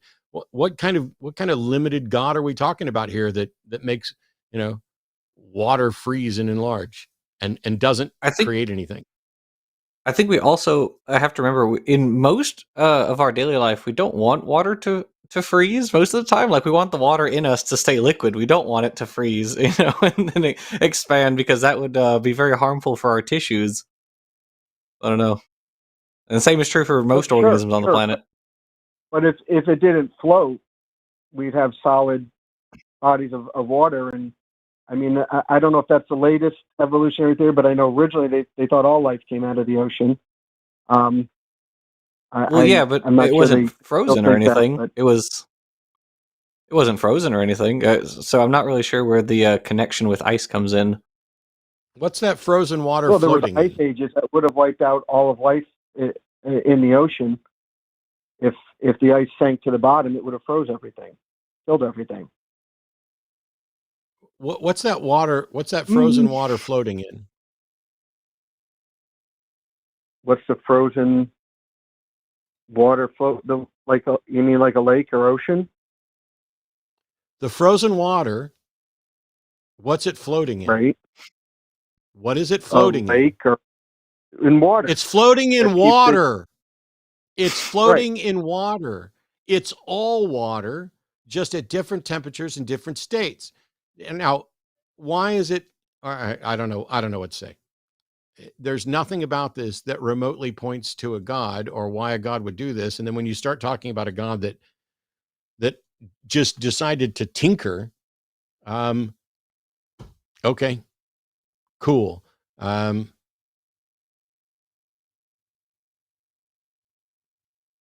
mean, I don't think you'll ever get any better scientific evidence for God. So, I don't know how you know that, but if that's the best because we've you've been got, asking for 30 years, and humanity's been looking for hundreds, thousands, tens of thousands, perhaps in some cases, but Yeah. to call in and say, here's the best evidence we've got so far, and it is absolutely zero evidence of a God. Okay, cool. I guess I've got job security. All right, you probably do. I'll keep listening to you because I really enjoy your show. So, thanks, man. Check you later. Okay. It is unfortunate that we didn't have Ari's dad. So if there's a theist out there that wants to explain what I missed, because I'm like, all right, I agree that even if we just took it at face value, water is peculiar. How many peculiar things are there? Oxygen is peculiar. There's no fire without oxygen. The sun, there's no fire on the sun. That's not oxygen. That's a different reaction. Fire is specifically tied to oxygen. Can I tell you something funny about that? Are you familiar with Matt Powell? Yes. Well, passingly, but I know the name and stuff. I did a debate with Matt Powell on Godless Cranium's channel, and Godless Cranium and Shannon Q moderated it. And at one point, Matt asks me, well, how can the sun be on fire if the air in space is different from here on Earth? Yeah. Wow. Yeah. Although, to be fair, and I get it, I don't necessarily want to necessarily be nice to Matt Powell, but I will, and to anybody else. In much the same way that I was given misinformation in science class in school about speciation, we were also taught that the sun is a big ball of fire. And it's because fire is a good analogy to what's happening there. It's not fire under a very specific definition of fire. But if you want to talk about, a heat and state change and all this other stuff, then okay, it's a metaphorical ball of fire. But if Matt actually thinks that the sun requires oxygen to burn, okay, you need to go back to maybe not second grade, but like fifth grade science, I guess. I don't know. At one point, they start explaining about a plasma, but I mean, most people are like, "Oh, matter has 3 states," and I thought we were going to hear something like that, where there's solid, liquid, gas, and I'm like, "Ooh, there's more than that." Yeah, I don't know. He I haven't seen his. I don't know what's happened to him in a while. If he's still doing, because he made YouTube videos. I don't know if he still is, but it's been a while. I actually haven't had a debate with a creationist on my channel in a little bit. I don't know. I get fewer and fewer every year. I don't know. And there's similar things going on where we have spates where we don't really get a lot of theistic calls. We have scared some of them off, and things ebb and flow. There's a theist on hold that I want to get to in just a minute, but while they'll have priority, they're not going to have priority over people who have been on hold for an hour and a half waiting before they even called in. So we'll take. Is this from the Philippines? Pronouns are he, him. Is it Jervy? Is that correct? Yes. I don't have Hello. Good morning. Hi, Jervy. Good morning. Hello. Good morning. Yes. Yes. As stated in my topic, the cases of deconstruction. It's really hard to deconstruct in society like the Philippines, where it's surrounded by Catholicism. So my question is, why is it easier for societies like, let's say, the United States, for people to deconstruct religion rather than conservative societies like the Philippines? Well, I mean, that's kind of the answer in the question, isn't it? Yeah. Well, let me rephrase that. Yeah. I don't know. So I mean, in not the to get Philippines, political. Sorry. I'm Sorry, I didn't sorry. mean to cut you off. The topic is quite political, and I'm actually looking for a more sociological answer. Is it? Mm-hmm. Yeah, it's directed to Matt actually, because in the Philippines I haven't seen YouTube channels dedicated to secular humanism or criticizing religion, unlike in the United States. Well, Um, countries that have very uh, well, that have a sort of mix of like religion and government often don't want things that challenge that power structure, and shows like Matt's, which do expose flaws in religion, tend to expose the flaws in that power structure, and so you want to get rid of such things. That's why. What is it like? You can't buy like the God Delusion in Saudi Arabia, but there have been like millions of like copies of it in Arabic, or that have been translated into Arabic, things like that. Um, but I think you have to have a society where these religion and politics are in fact separated, and then that will therefore allow your people to have discourse over these ideas, make YouTube videos about them, things like that, and then you can Mm, generate that kind of talk. Whereas if you have a sort of top down, you're not allowed to publicly discourse about these things under fear of being imprisoned in your home. Then, well, you're not going mm, to have those conversations, and then you're not going to have the variety on that topic. At least not publicly. You may have it; it may exist, but it's just not public. Does that make mm-hmm. sense? yeah, Yes. I can Yeah. I can I speculate a mean, little bit. yeah. I can Yeah. speculate a little bit, but I have no idea what it's like to live or grow up in the Philippines. What I Yeah. will say is that the process of deconstructing away from religion is easier in some areas now than it Mm-hmm. was 50 years ago because of access to information. So, internet access and technology is a big one, and that's going to vary from place to place. How Mm-hmm. acceptable or unacceptable the idea is generally in society. For example, in the UK, it's pretty much nothing to say you're an atheist. Here, it might shock some people, but I don't walk around ever worried that somebody, if somebody finds out I'm an atheist, I'm going to get killed or beaten or locked up or anything like that. Um, so there's Mm-hmm. those kinds of societal level changes on how generally acceptable it is that that are going to impact the difficulty of kind of deconstructing and finding your way out. And I don't Yeah. want to, I've never been to the Philippines. I'd love to go some way, and I don't want to be disparaging yet. But I think in some aspects, from uh, information access, the Philippines may be a bit behind where some other groups are. And with regard to government institutions and whether or not there's an official government religion, or how religious and what religion the leadership are in states with primarily more Muslim leaning foundations, that's going to be much more difficult to deconstruct than it is in Christian ones. I mean, atheists in Bangladesh get killed, and Muslim Mm-hmm. countries are definitely more dangerous for apostates than ones run by Christian, and even more so than, for example, others. The there's Yeah. some gross oversimplifications I could do about one group may want to kill you for being an apostate, one group may want to pray for you for being an apostate, and one group may look at you and go, whatever. Uh, you know, it's Yeah. about how the freedom of thought is perceived in the culture. I don't know enough about the Philippines um, to Well, address that specifically, yeah. though. If I may mention, the Philippines practices. It's not official.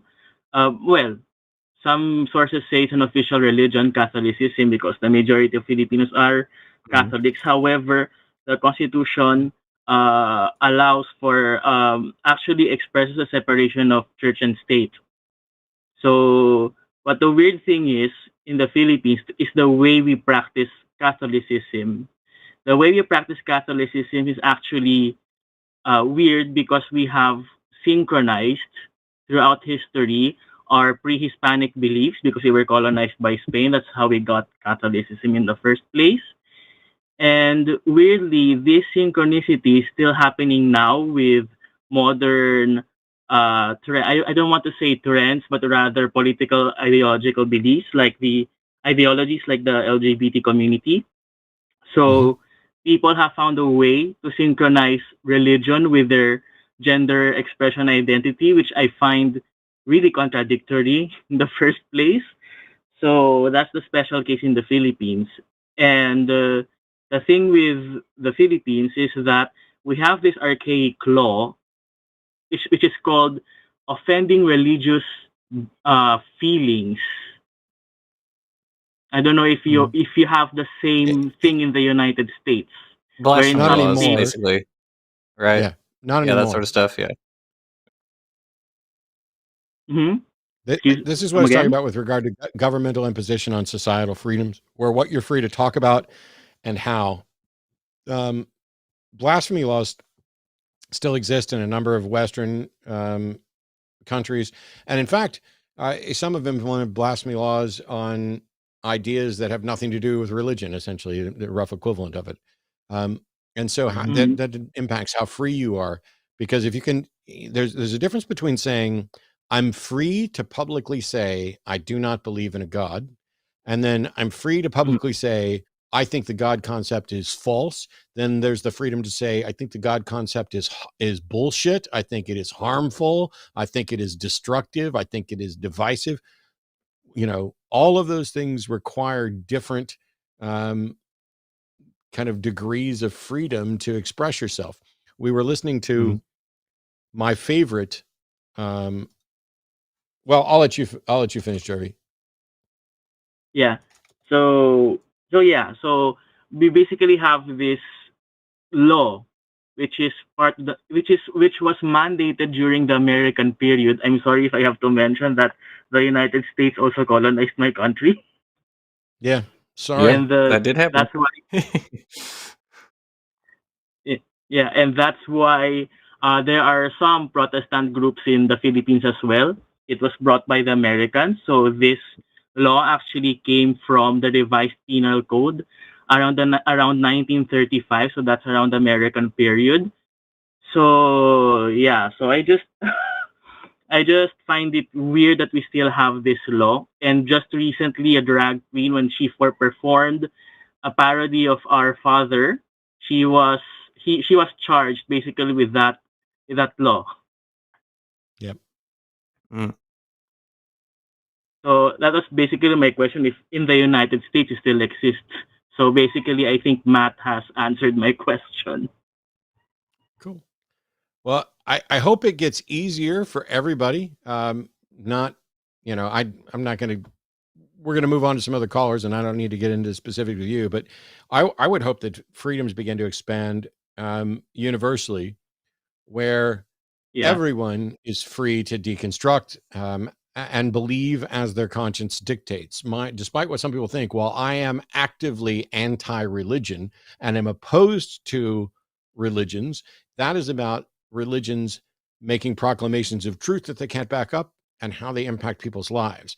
I am absolutely an advocate for religious freedom, and that is that you and everybody else should be allowed and permitted to believe, because we can't do anything about that anyway. It's silly for us to make rules about what people believe, but to act in accordance with and express their religious beliefs up to the extent that it impacts other people.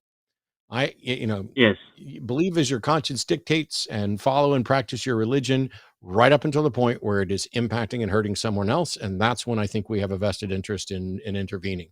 In the meantime, the way for me to combat my objections to religion is to teach and educate and correct, and to be open to being corrected. So when somebody says, oh, you missed it, you were wrong about this, here's the actual evidence for God, cool. Maybe you'll get me to a point where I can be like, yeah, I believe in a God. Now explain to me why your God cares who somebody marries, or anything like that. But so just to end this call, In the Philippines, we have free speech. However, some laws like the offending religious feelings somehow negates that, and some lawmakers are advocating for its abolishment. And aside from that, the Catholic Church has still some sort of control in regards with other aspects of Philippine society. So yeah, I don't think we're going we're advancing. I don't think we're going to advance anytime soon.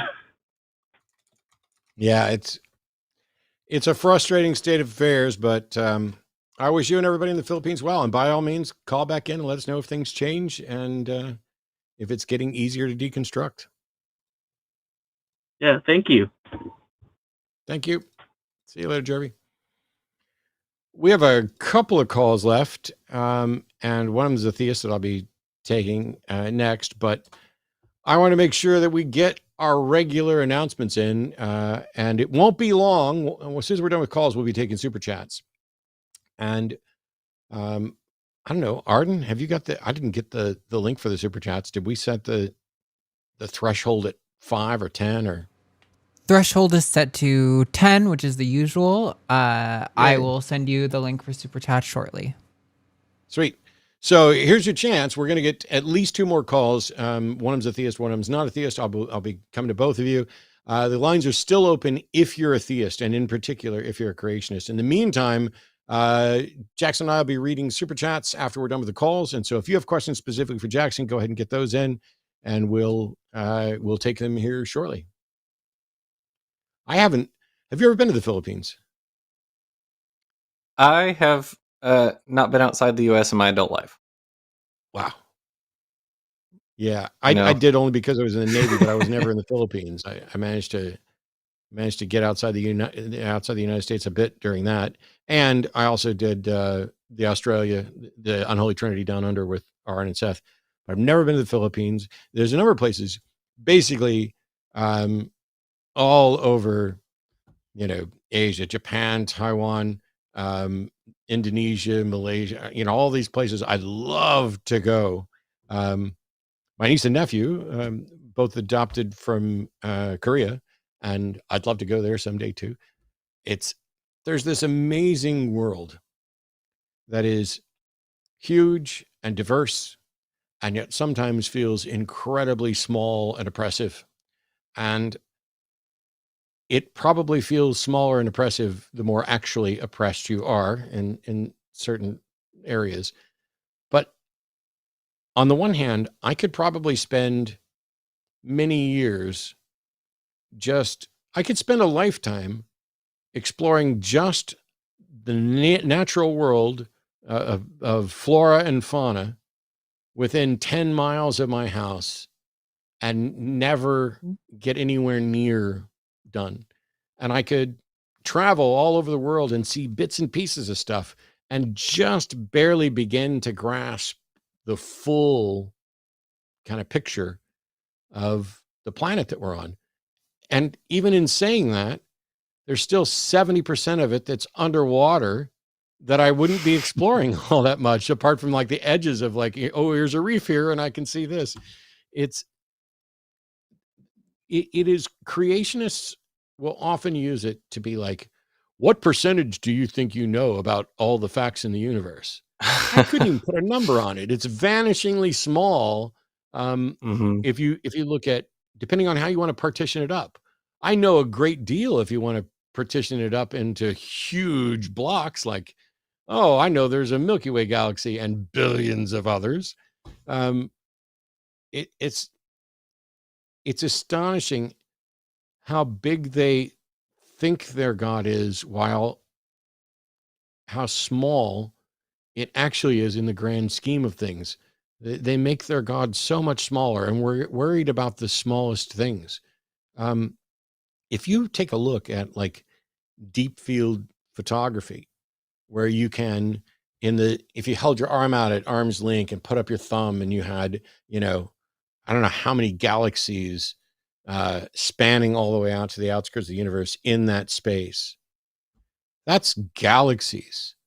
we're a speck on a speck in an unnotable kind of average mundane part of one corner of one galaxy.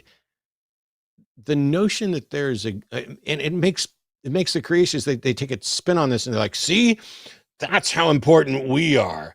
God loves us, created all of this, but loves us. And that makes them feel special. And it should, because if you created 75 billion things and you care about, these, well, it's more than 75 billion, but you know what I mean?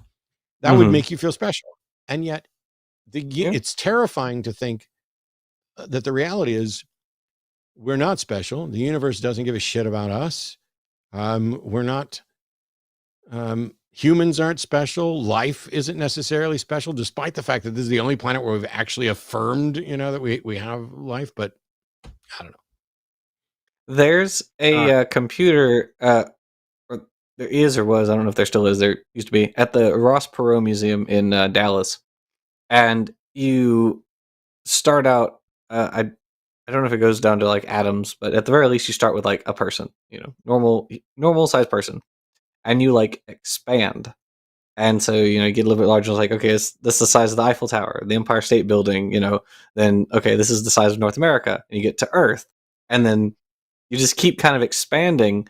And it shows you like relative sizes between, our star versus other stars and just bigger and bigger. And you're right. It really puts in perspective, even though it's impossible for us to grasp just how insignificant the Earth is, grand scheme. So yeah. All right, we've got theistic caller. Oops, there we go. Andrew from Missouri, Brunswick, calling. Hello, Andrew. You're gonna have to turn down whatever we're listening to in the background. Can you hear me, Will? And everything around you. Can you hear me, Will? Yes, and everything around you. Everything, like, too loud? I hear the people in the background talking. Yeah. All right, give me 1 second. Let me get out of this room.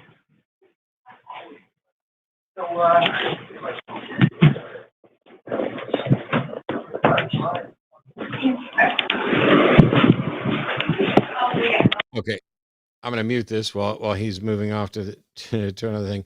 Andrew's calling from Missouri, pronouns are he, him, and while he's adjusting, I'll go ahead and tell you that the call screener noted that Andrew wants to discuss prayer healings from Lord France that he's heard about. So hopefully we've got Andrew moved off to a new area. That's I actually did a video on that not too long ago. Wow, sweet. Are you there, Andrew?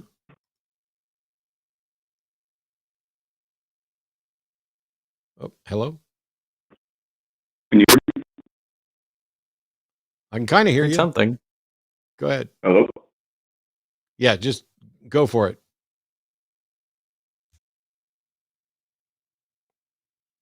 I was just trying to get your opinion on it.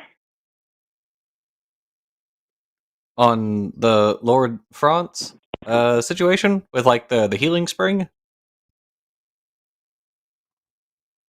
Yeah, like the 70 confirmed healings there.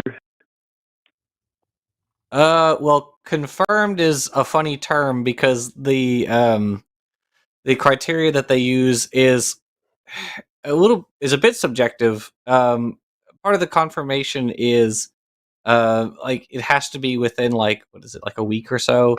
And you get looked over by the doctors who are there, and what's not especially, or what's, I don't know, if you like read through the documents of like the history of the Lord, the spring, the grotto, it's not especially interesting, in part because if you look at all of the healings that are alleged to have occurred after people bathed in the grotto, only I think like 2 are claimed to be things that could not happen on their own. One was like an instance of clubfoot, and I don't remember what the other one was. But both of them occurred like well over 100 years ago, and of course we have no way of verifying if that actually happened. I don't remember. One was maybe like if someone's arm like grew a little bit longer or something like that. But it's like we have we have no way of verifying the ones that are like contra nature. All the other ones are things that could have happened on their own. I mean, I don't know. I'm pretty sure it's more than like 70 like confirmed. But again, it's how do we know that it's the water that's, causing them to heal and not that, well, they were healing anyways and then they got in the water, or their fever broke right after for natural reasons. How do we determine that the water actually does have healing properties, that it is in fact that's causing it? There are lots of issues that I don't from a scientific perspective that would allow us to conclude with any degree of certainty that the like God is using the waters to heal people. At least that's my position. I did a video about it a while back, and I looked at a couple historical papers on it. So Yeah, there's been lots of So, reports do and you know what claims. the most recent healing was? the most recent, Most recent healing, I just know that there weren't any Yeah, the most. there weren't any confirmed healings between 1976 and 2006. I don't know if anybody's tried to claim a new one since then. yeah, because I think the most recent the Well, papers I saw, here's went my up like the point early on it. 2000s. Okay. Sure, go ahead, Andrew. Well, here's my point on it, right? So, the most recent one happened in, I think, like 2008, but it wasn't confirmed until 2018. I can't pronounce this woman's name correctly. It's like Burn. I can't say that right. It's But okay. I also can't spell. I can't pronounce the name of the condition right either. It's like something weird. It's like some kind of spinal condition or something. But you see, my thing about it is we have these people's medical records. You know what I mean? In fact, the lead actually, like, she went there and examined these records. So that, you know what I mean? I don't know what you mean, and your phone's breaking up a little bit from time to time.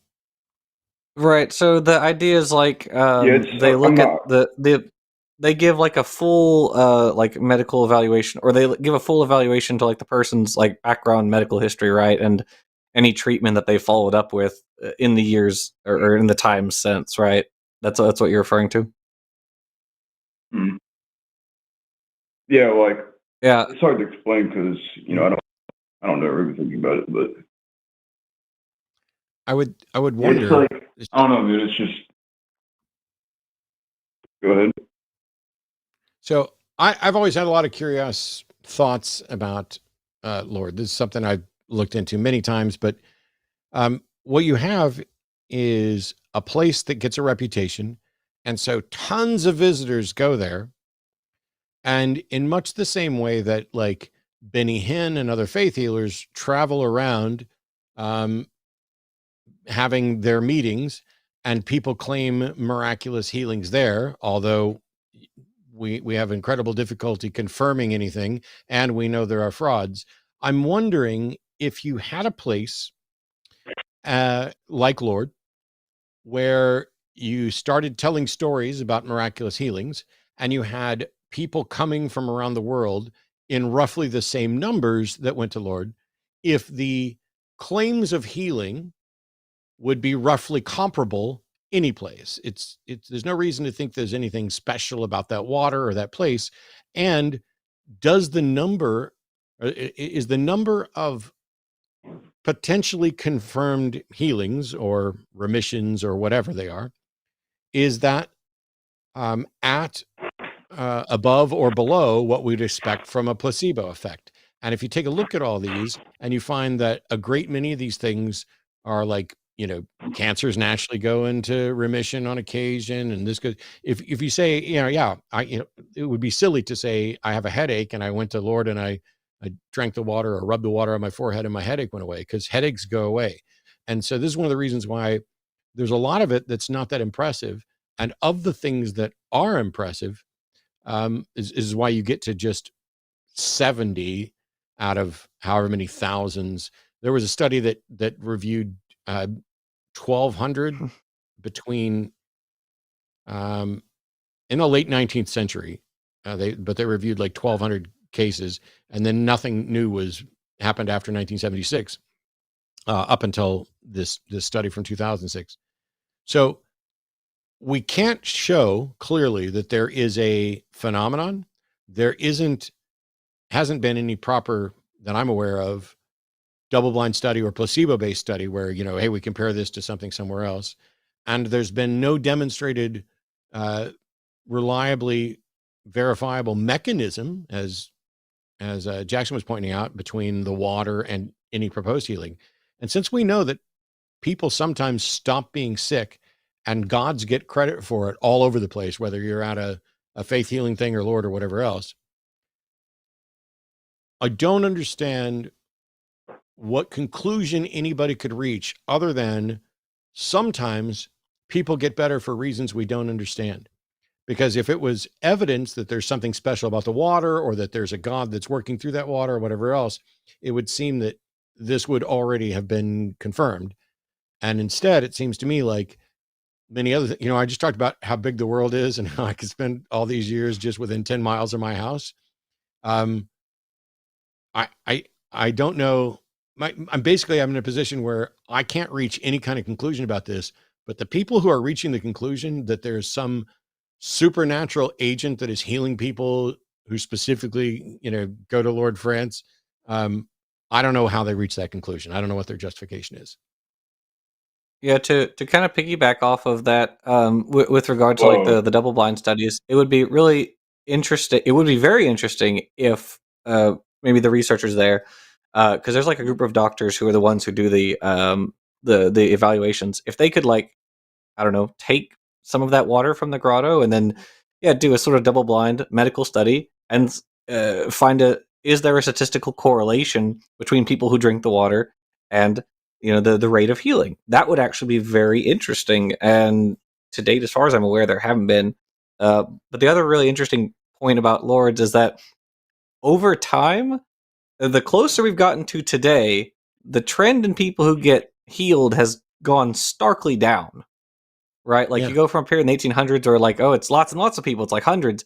And then it's like, okay, it's a few tens of people. And then it's like, okay, it's one this decade, one the next decade. That it kind of seems like the better that medical technology gets, the better we get at figuring out how diseases work and, being able to do scans and things like that, that the actual, like, rate of miraculous healings has just dropped. And this includes that, like, the last time someone, was healed, or so we think, was like 2008. That was how many years ago? Or 16 years ago? So it's like, that's, 16. Yeah. Anyway, go ahead, Andrew. Wow.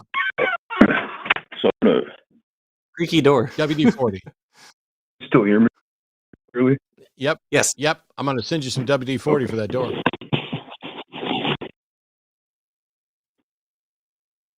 Okay. So a couple of things. You said cancer remissions? I can't tell. Cancer can go into remission. Yeah, I was basically just giving an example that cancer sometimes goes into remission without cancer remissions. Place you. What else did you say? I tell you, if you're just going to ask us what we said, I'm just going to have you rewind because your phone's breaking up. All right, give me 1 second. I don't think I'm going to, Andrew. No, I'm not. I'm giving you enough seconds. Get some WD-40, go back and rewind, listen to what we said, put some thoughts together, call us back on a line that's not going to break up and when you don't need a bunch of seconds. If you're just using us to get some sort of potential rebuttal to claims about that, I'd recommend you actually just go out and research the same way that Jackson and I did. And also did a video on it recently. Yeah, he just did a video. Go watch my video. Neither of us are saying, Lords is bullshit, and here's why, and here's what the real explanation is. Because that's not how skepticism or science works. If it's not testable and not debunkable, then we're not going to claim that we debunked it or know that we've tested it. But the people who are running around claiming that there's actually miracle healings going on, Still have a lot of work to do to demonstrate that there's an effect and what the cause of that effect is. And as Jackson was pointing out, something that we pointed out many times is that it's really strange that the incident rate of miraculous healings, of ghost sightings, of UFO abductions, of all of these extraordinary things that people used to point to, seem to drop with our ability to investigate them. As our ability to record things, as soon as we start getting the ability to test the reliability of photographs and video recordings and audio recordings, and the better we are at investigating those things, the lower the incident rate of unexplained things is. It's just as if we're actually learning that we used to leap to conclusions about things, and now we're recognizing that maybe those conclusions weren't warranted. The very most generous thing you could say about Lourdes, even if, say that every person who went there got healed, right? Everyone, regardless of condition, you get in the water, you come out and you're healed.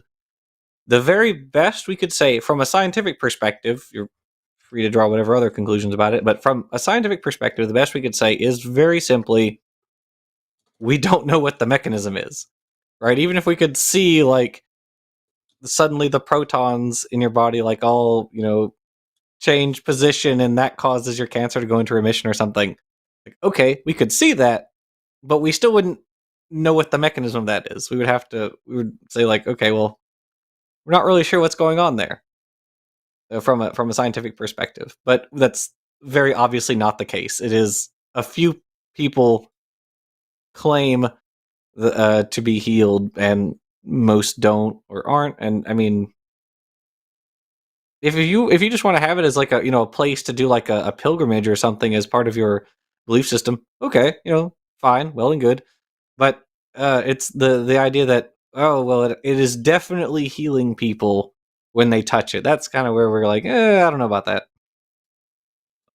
It's at the end of the day,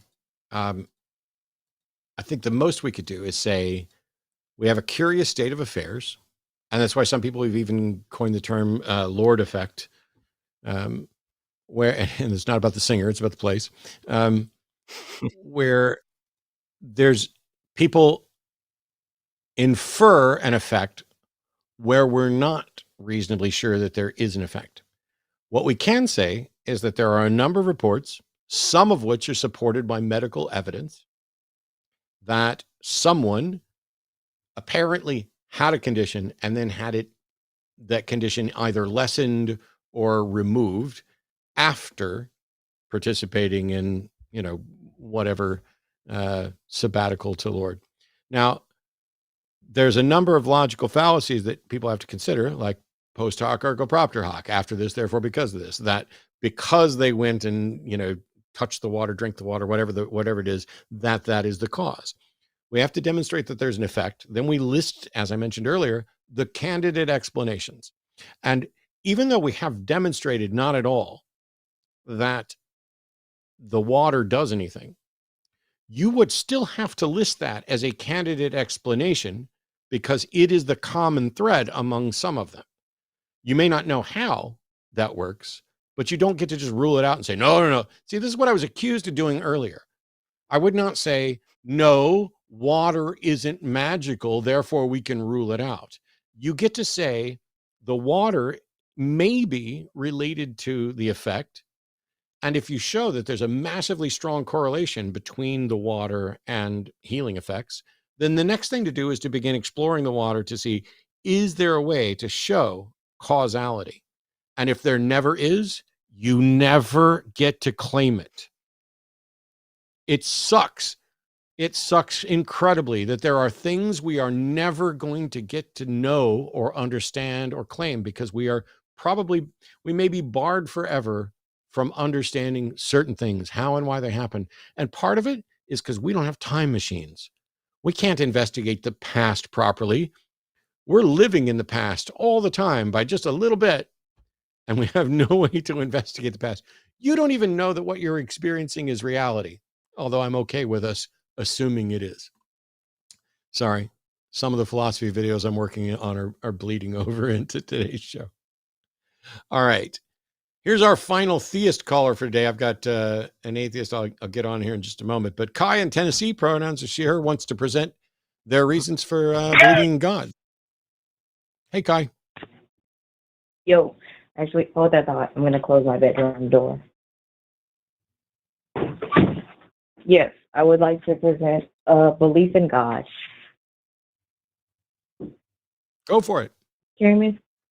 Oh, certainly. We do. I saw that on the title for you guys' video, it's like you're saying why. I feel like this is a pretty redundant question because, like, it's pretty much obvious as you can see God all around you.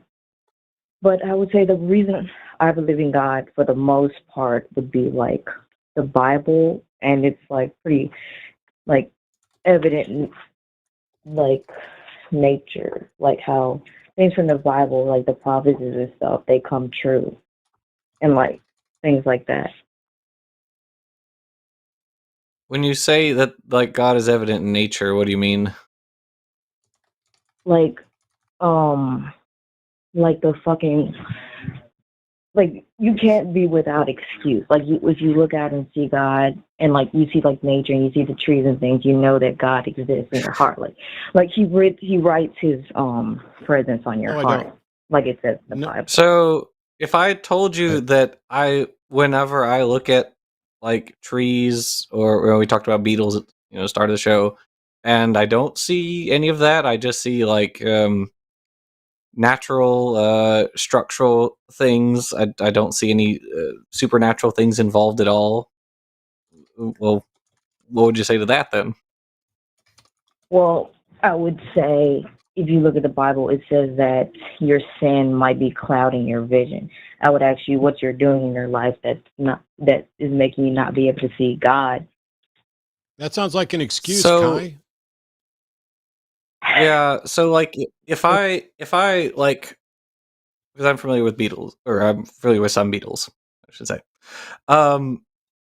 If I'm looking at these beetles and I'm looking at the structure of like their bodies and the underlying genes that are involved in that, and I can do a comparative study of these, look at their ecology and how they're related to other beetles, and I see that, through and through, all that I'm seeing are like natural mechanisms for all of this. Mutation, natural selection, leading to speciation.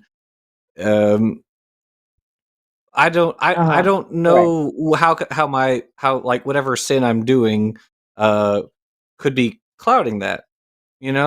All I'm seeing there is, now it's entirely possible that, well, okay, it's natural selection, but God's guiding it or something. I think it is. It's a slightly more profligate hypothesis than just natural selection, which is why I am an atheist. Now, if people want to believe that, that's fine. But I personally don't see any reason to believe that, right? I just see that the natural mechanisms are happening. Okay, go ahead. I was like, well, then I would assume begs the question of, do you think you're looking for God when you're looking at things? I feel like it sounds like you're like, when you're looking at the world, you're just looking for the natural processes. You're not thinking any deeper than that of like what could be behind it. Well, from science, we can't really do that, right? Science is about what is existing in the natural world. And we talked about this, or Matt talked about this with the first caller. Using the process of science, I can only look for, or I can only look at what is natural. And if there is some sort of supernatural thing that's occurring that is like contra the natural, then the best science can say, as we were talking about with Lord, is we don't have a natural explanation for this. But as it currently stands, we do have natural explanations for beetles, for trees, for squirrels, for us. We don't need to invoke a supernatural explanation of any sort because we have a pretty decent natural explanations for these things, like, evolution and whatnot. We can make rigorous tests of these and make predictions and all that good stuff. That's what science is about, Right, but like it's like sort of like the fine tuning thing. Like God created these things, you know what I mean? Like like Well, the beetle and the fucking whatever you were saying there. Like this Well, all like you're crafted by allowed to. God's hand and the evolution. I mean, Uh-huh. if you want to Kai, believe that, that's fine. But like, that's not really a scientific proposition, and I don't think it's really fair to say then that uh, if people don't hold that position, that their hearts are clouded by sin. Does that make sense? That's what I'm saying. Well, it's like not necessarily like the sin thing. It's more like you're like closing your heart off to God. You're like, you know what I mean? Like you already are looking at the world with the presupposition that God doesn't exist. That's so not You how know do what I you that's mean? not what And I'm explain, like, doing though. Well, that's not what I'm Kai? doing. hmm First of all, and that's Yeah, I'm sorry. Go ahead. no. First of all, there's no presupposition. I just want to clarify this. How do you explain someone like me, who was a hmm committed Christian studying to be a minister, and who now doesn't believe? Clearly, I used to think I saw God, and then I realized that I was engaged in fallacious reasoning and insufficient evidence, and now I don't believe anymore. right, certainly. I think that could be explained if we look back at Adam and Eve, and like Eve is like deterred by the serpent because of her curiosity. When you're searching for like your reasoning or like the fucking faulty reasoning, whatever the fuck, like it's you're like that you're opening your heart up to like the devil being able to influence you and lead you I don't astray. believe in the You know what I devil mean? either. I don't believe in the devil either. So okay. So do you are you taking the like the idea of like Adam and Eve literally, or is this like a more figurative, introduction of like sin? Well, I think you can take it both literally and figuratively. I think I guess you could say that like the scene or like the part in the Bible that says that is a real scene, but it can be extrapolated throughout like human history. Like I think like Adam and Eve sort of like stand in as like props for like every like if you put any human being in those two positions, it would be the same outcome no matter what. And so it's like sort of metaphorical and figurative and like literal Well, at the same time. so remember the thing that they get they get punished for is knowledge of good and evil, right? I don't know. I don't think that that's hmm a thing that's worth getting punished over, but it's obviously a metaphor for the loss of innocence, and it's hmm a narrative. It's a Near Eastern narrative about the origin of like uh why do bad things happen to good people, and why do we wear clothes, and where did everything come from, and all that. But um hmm the point that I'm trying to get at is like I don't think that it's really fair to characterize people as like or maybe some people are. Some people you could say I guess have hardened their heart or whatever. But a lot of people like Matt here, hmm you know, have not. A lot of people are actively searching. I mean, there are lots of people in philosophy of religion who their Yeah, no, that's what whole I'm saying. Like okay. this actively searching. The Bible literally says don't like question God, lean not on your own understanding. And sort of like I'm saying like I feel like the devil like sort of sees that opening there and like finds a way to like take people away from God.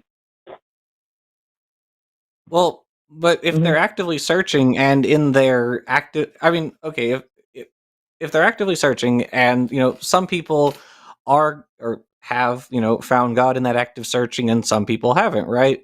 Is it just the devil doesn't get to Uh-huh. some people but he gets to others? Like, I mean, it seems like in Yeah, both no. cases they're not hardening their heart. They're honestly actively searching. Right? They're non-resistant, non-believers, to use that what's it, Schellenberg's term. Right. But well I guess in that case, I don't really know these people's lives, you know. I could imagine a scenario And in yet which you're what you judging said is them. true, but like maybe they had someone in their life that led them back to God or somebody. They had like the Lord Spirit, like the Holy Spirit protecting them. You know what I mean? That's a whole lot of Okay. Well, I maybes. mean, And you're free to believe that, I guess. when you Uh-huh. say you I don't think know what these people, you say you don't know these people's lives, but you're judging them and saying that Satan's blinded them. why not just stick with you don't know these people's lives? Because I'm gonna say because the Bible, but you're gonna say like, why should you believe the Bible? But like, Correct. it pretty much gives you all the answers in there.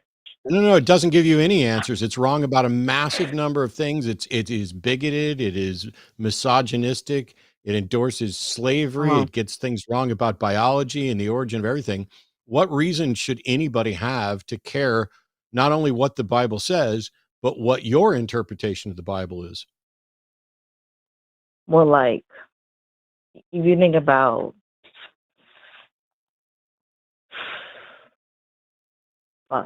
if you think about like Pascal's wager, like, you know, that sort of thing, it pretty much lays it out why you're sort of like hedging your bets by believing the Kai? Bible and like things Well, like Kai? that.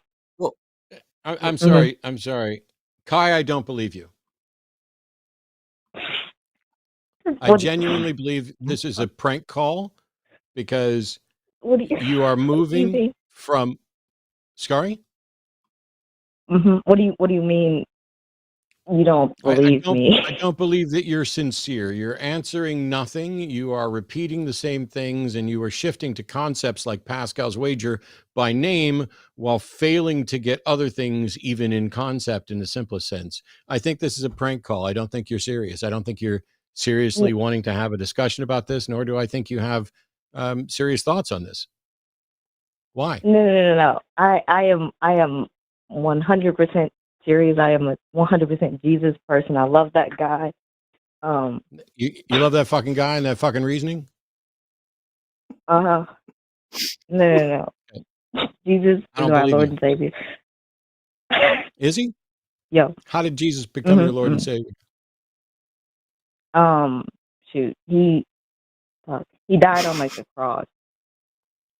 And that's They it? crucified Died on my the cross. guy. He died on like a cross. Goodbye, Kai.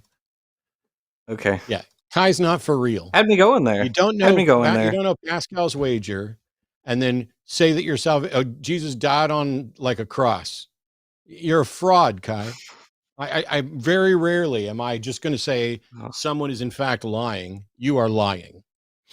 But I've moved on. Jeez. Oh well. That fucking guy. That fucking guy She with was his using fucking every reasoning. like creationist playbook, you know, look at the trees. That was pretty funny. It's been a little while since I heard that one. Oh.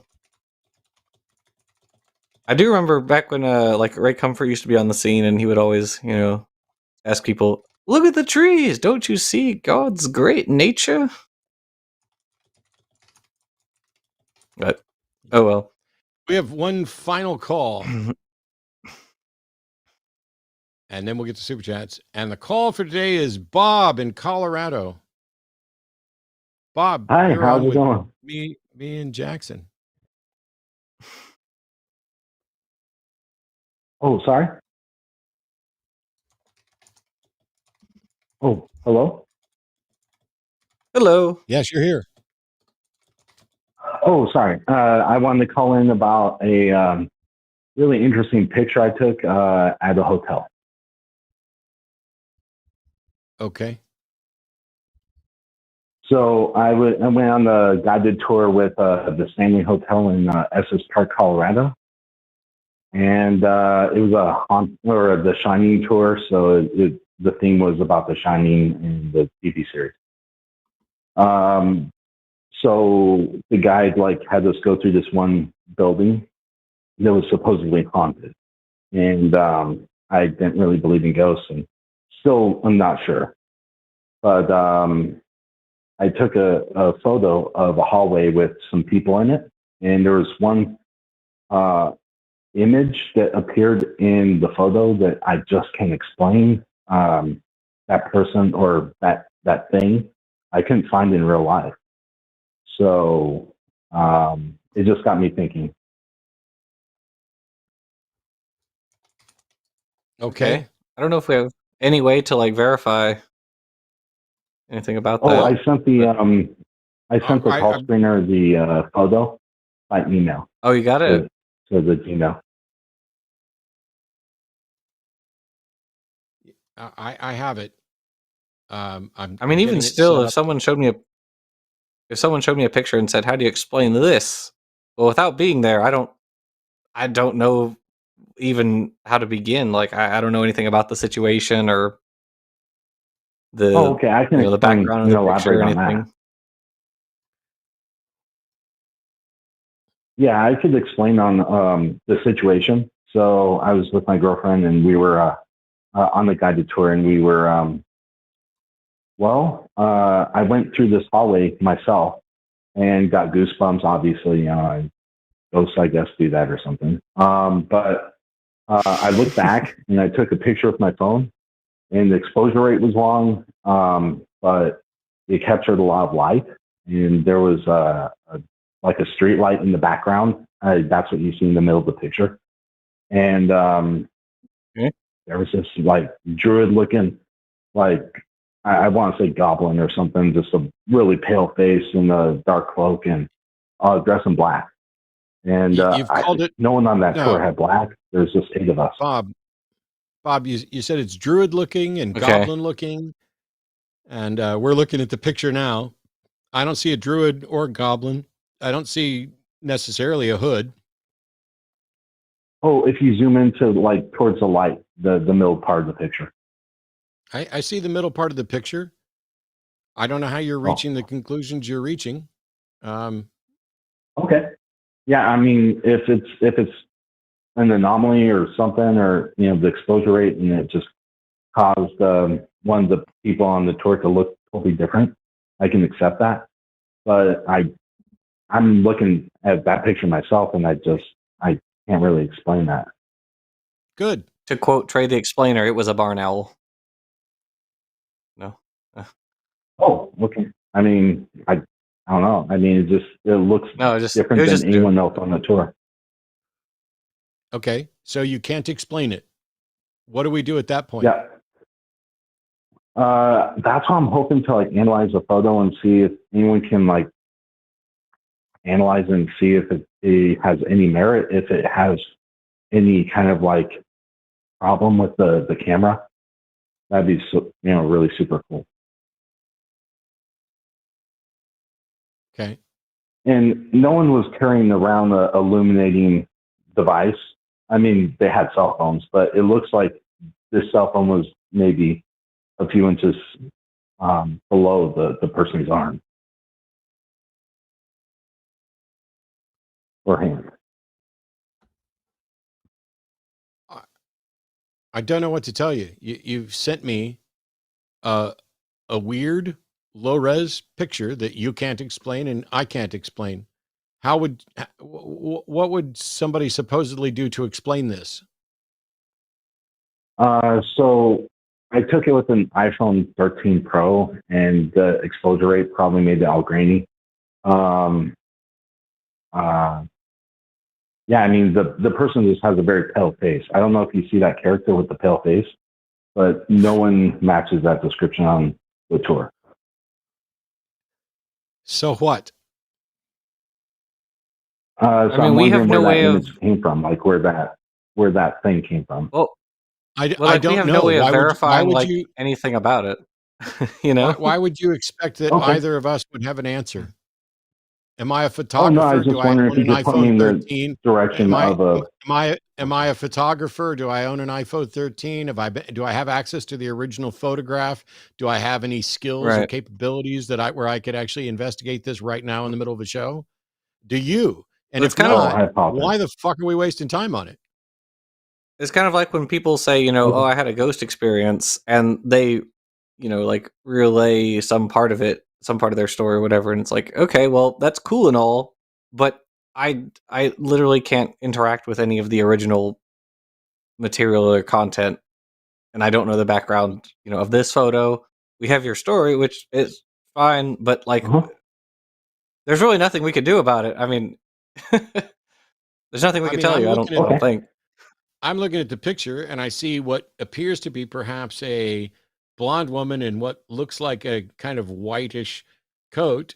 And then in front of her, I see a black shadow with a grayish looking face with something white off to Mm-hmm. the side of it that could be a distorted flash thing. It could be a Photoshop filter. It could be any number of things. And then behind that, oh my God, looks like the top part of a skull right behind that looking down. Is that the hooded figure you're talking about? The one in the background?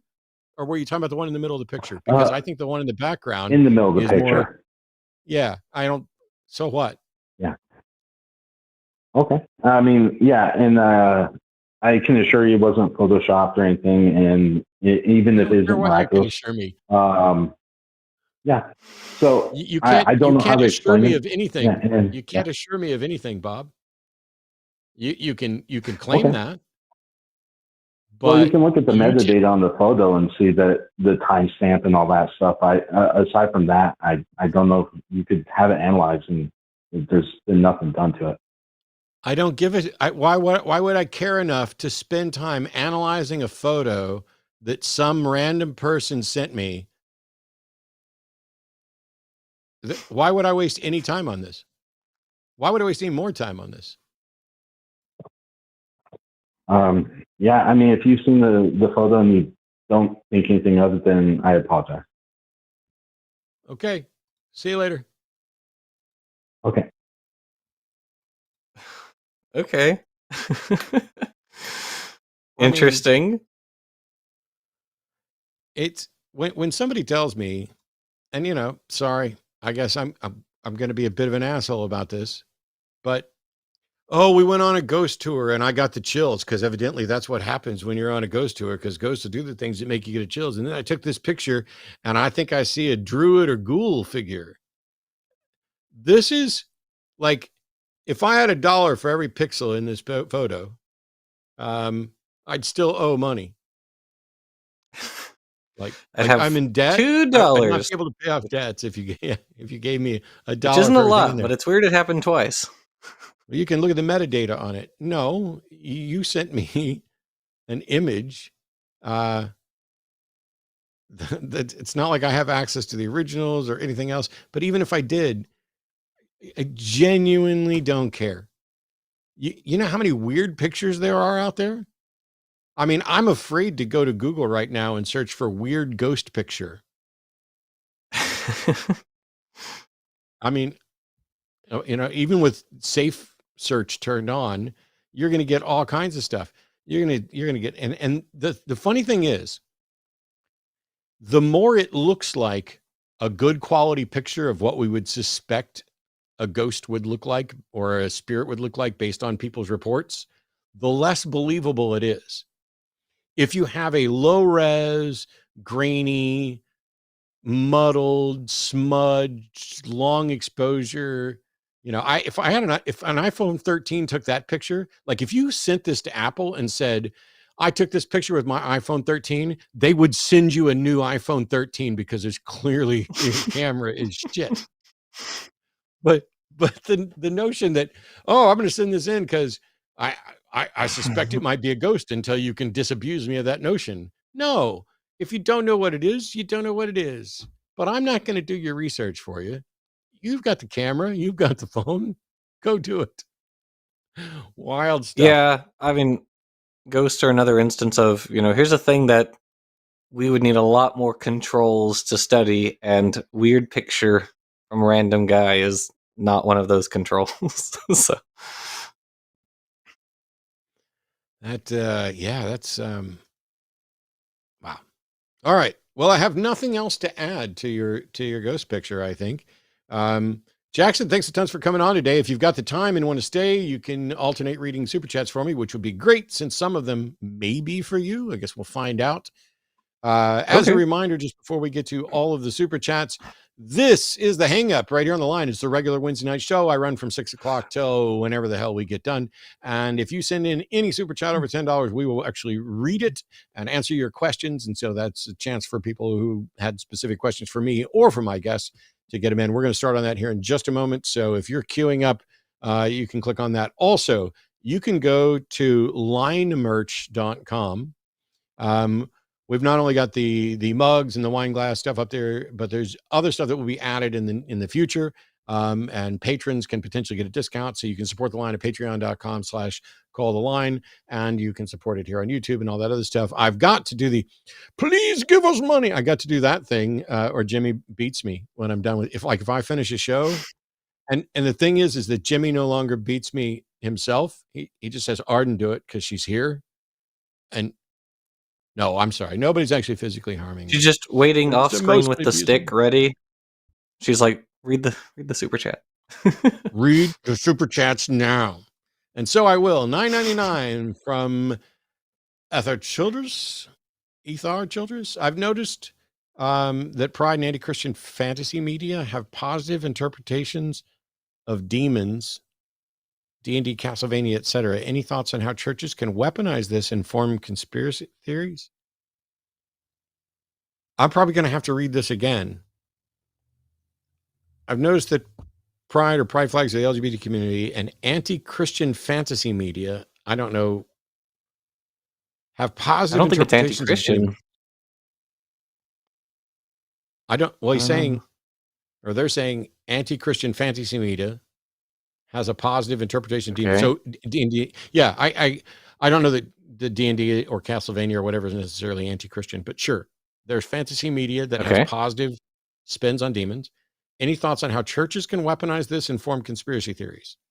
Yeah, go read some Chick Tracks. Yeah, very true. I mean, exactly that. Yeah, any media that is not directly in line with the stated order of things is going to be weaponized by them as this is Satan, this is the end times, evil stuff. Everyone who does this gets tortured for the rest of eternity. So. They've weaponized all kinds of this stuff, right? And not just weaponized, but they'll build a conspiracy out of it. They're opposed to Harry Potter. I am now, but for completely different reasons. But they're opposed to Harry Potter. They're opposed to Dungeons and Dragons. They're opposed to video games. That do this, and it's because within Christianity there is this notion of if you're not with us, you are against us, and so there's no such thing as religious freedom. Not in the broader sense. You are either saved or you are deceived by or working for Satan. My own family thinks I'm working for Satan. My ex-wife's family thought I was Satan. I wish. I mean, how cool would that be? If you had a choice between being generic human dude and Satan, you pick Satan every time. Very flattering. Yeah. It's good stuff. But that's all I've got there, Ether. Your turn, sir. Okay. 1999 from Greg Markowski. Thanks for the show. No, thank you for watching. Yeah. Thank thee for the money. And Greg is here donating. He's like the first donation almost every single week.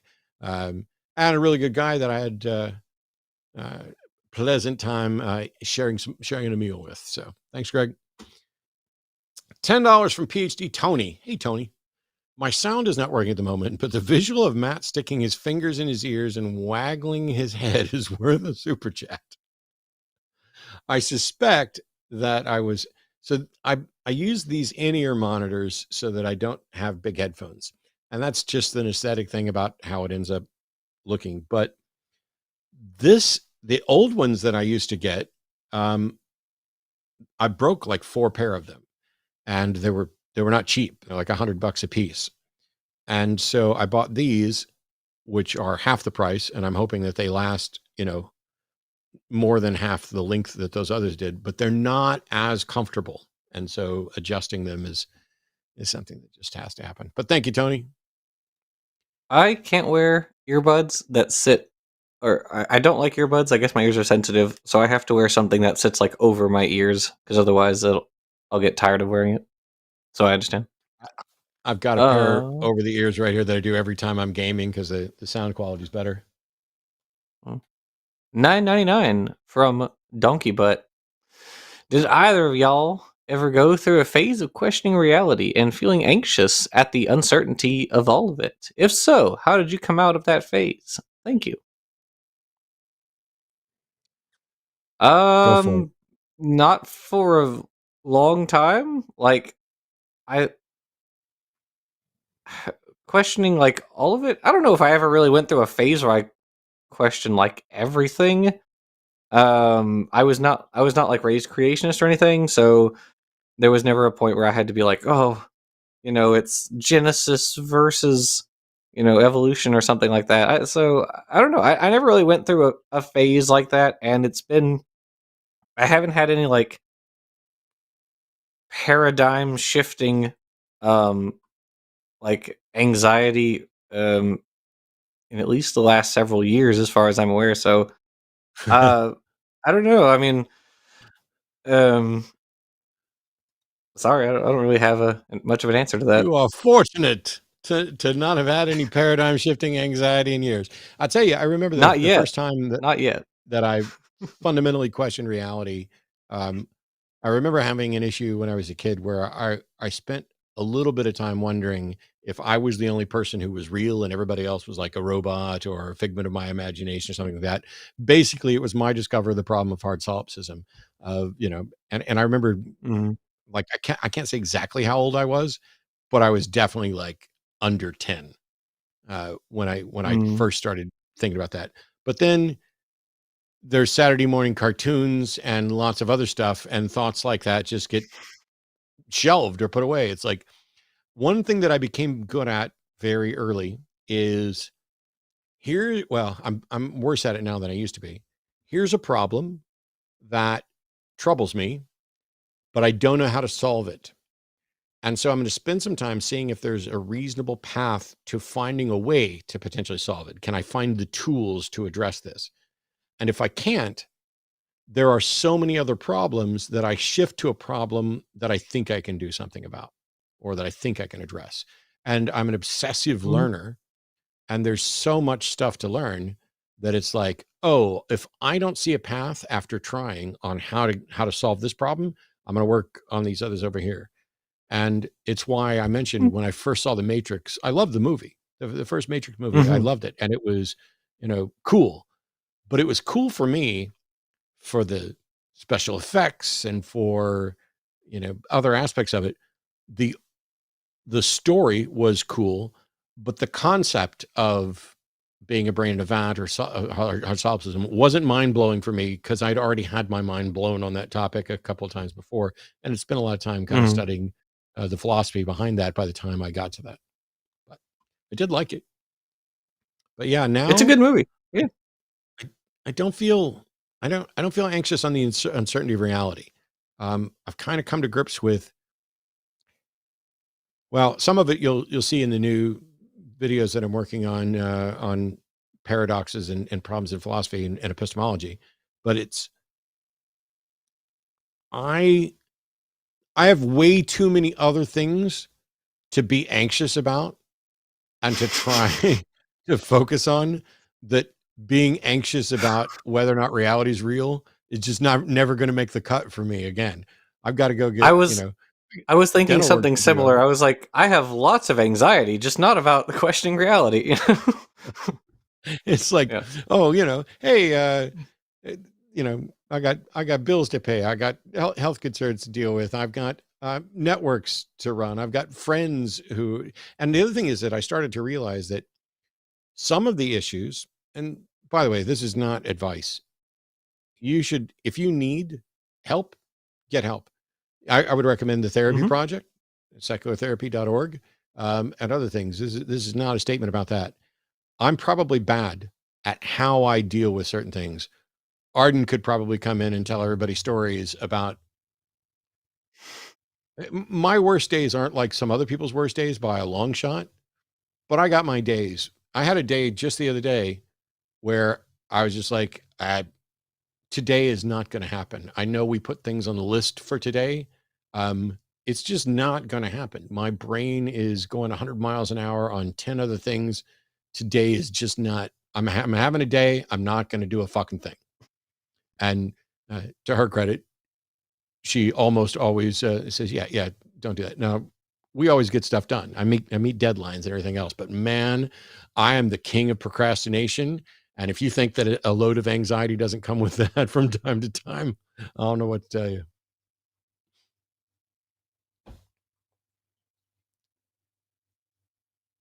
This one's me. $10 a monkey to typewriter. I've heard the water expansion argument for God before, and it's totally perplexing. It's the underpants gnomes logic. Water is needed for life. Water has unique property, therefore God. What the fuck? Yep.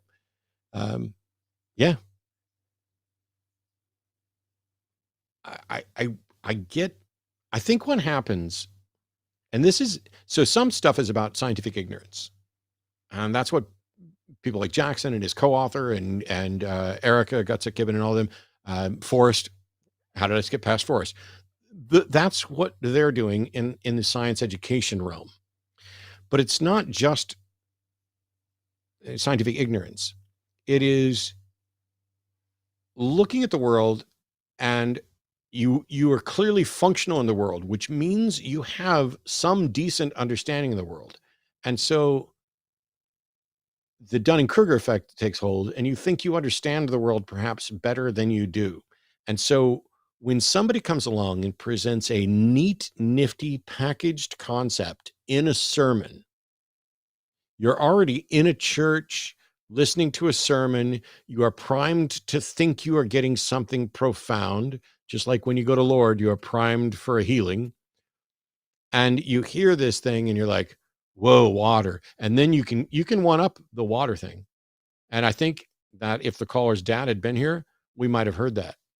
Because, oh, Jesus is the water of life. And you can go through every mention of water in the scripture and add significance to all of it. And that feels like you just had an epiphany when really you just heard a pretty story. Confusing pretty stories for epiphanies is perhaps it's where art and beauty come from, and also where confusion and misinformation like to hide. $10 from Caleb Malam. I go to Brigham Young University, but I'm an ex-Mormon atheist pretending to be Mormon to practically get a free college degree. Would graduating from this institution affect my employment? Should I go to a cheaper college? I'm pretty sure BYU is like accredited and everything, so I don't think so. I mean, you should if you can get your degree there for very cheap or free, then go for it. Absolutely. Yeah, I don't have a degree in anything, but I think BYU is a pretty good school.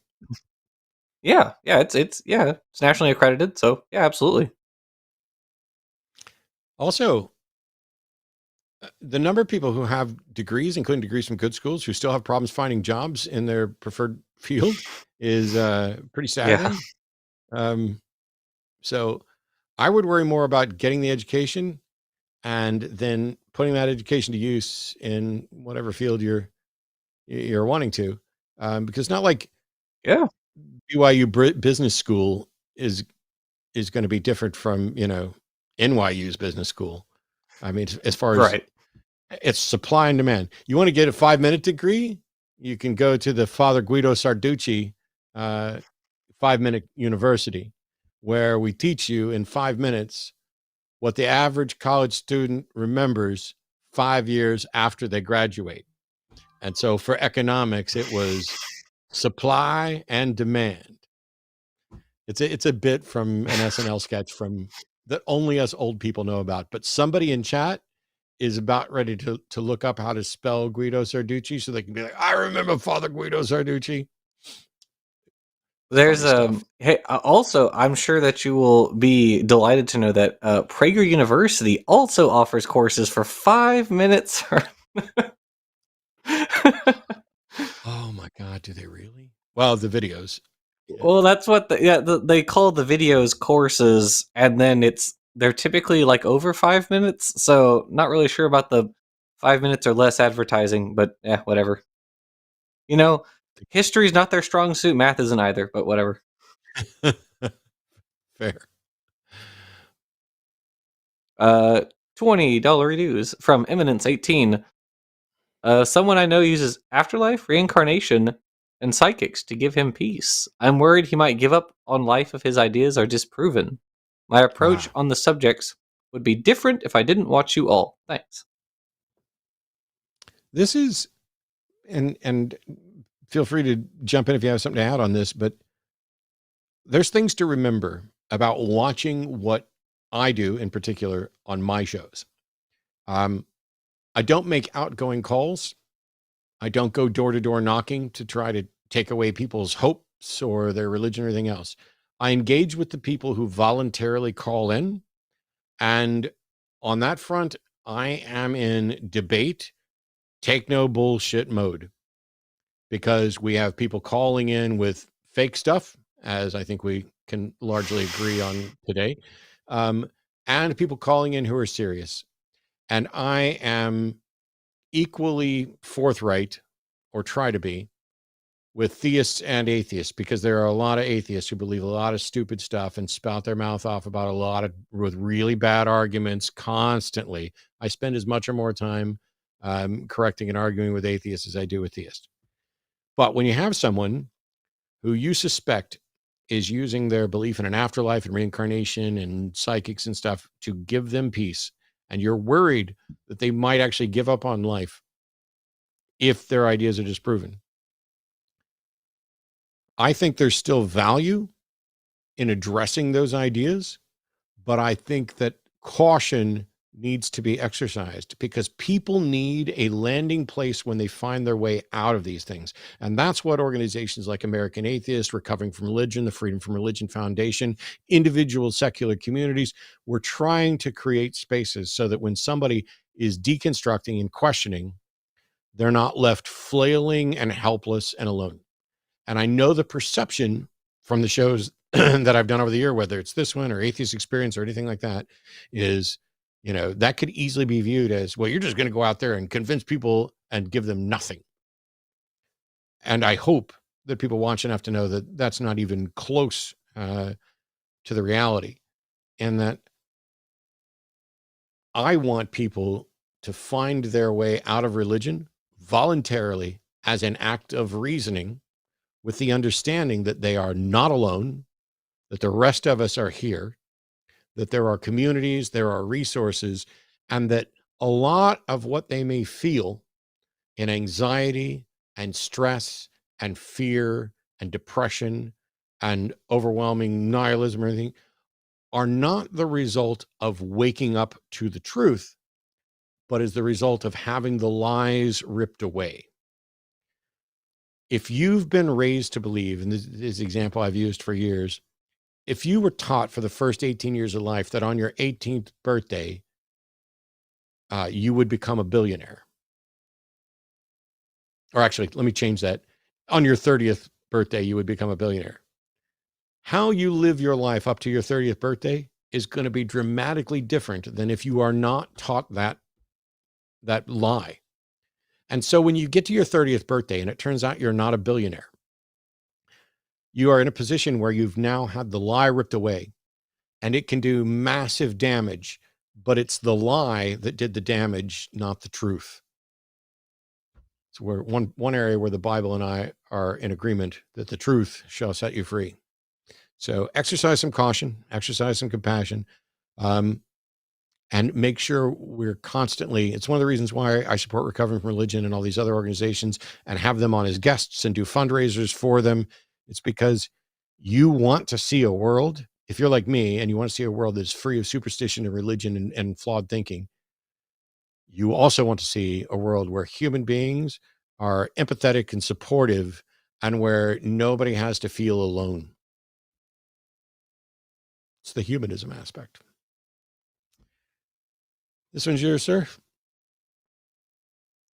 $10 from Joanne Bell. I was in a cult for 30 years and had never heard of fallacies until I left the church. I've been trying to absorb anything on them since, and this show has been a big help in that arena. So thanks.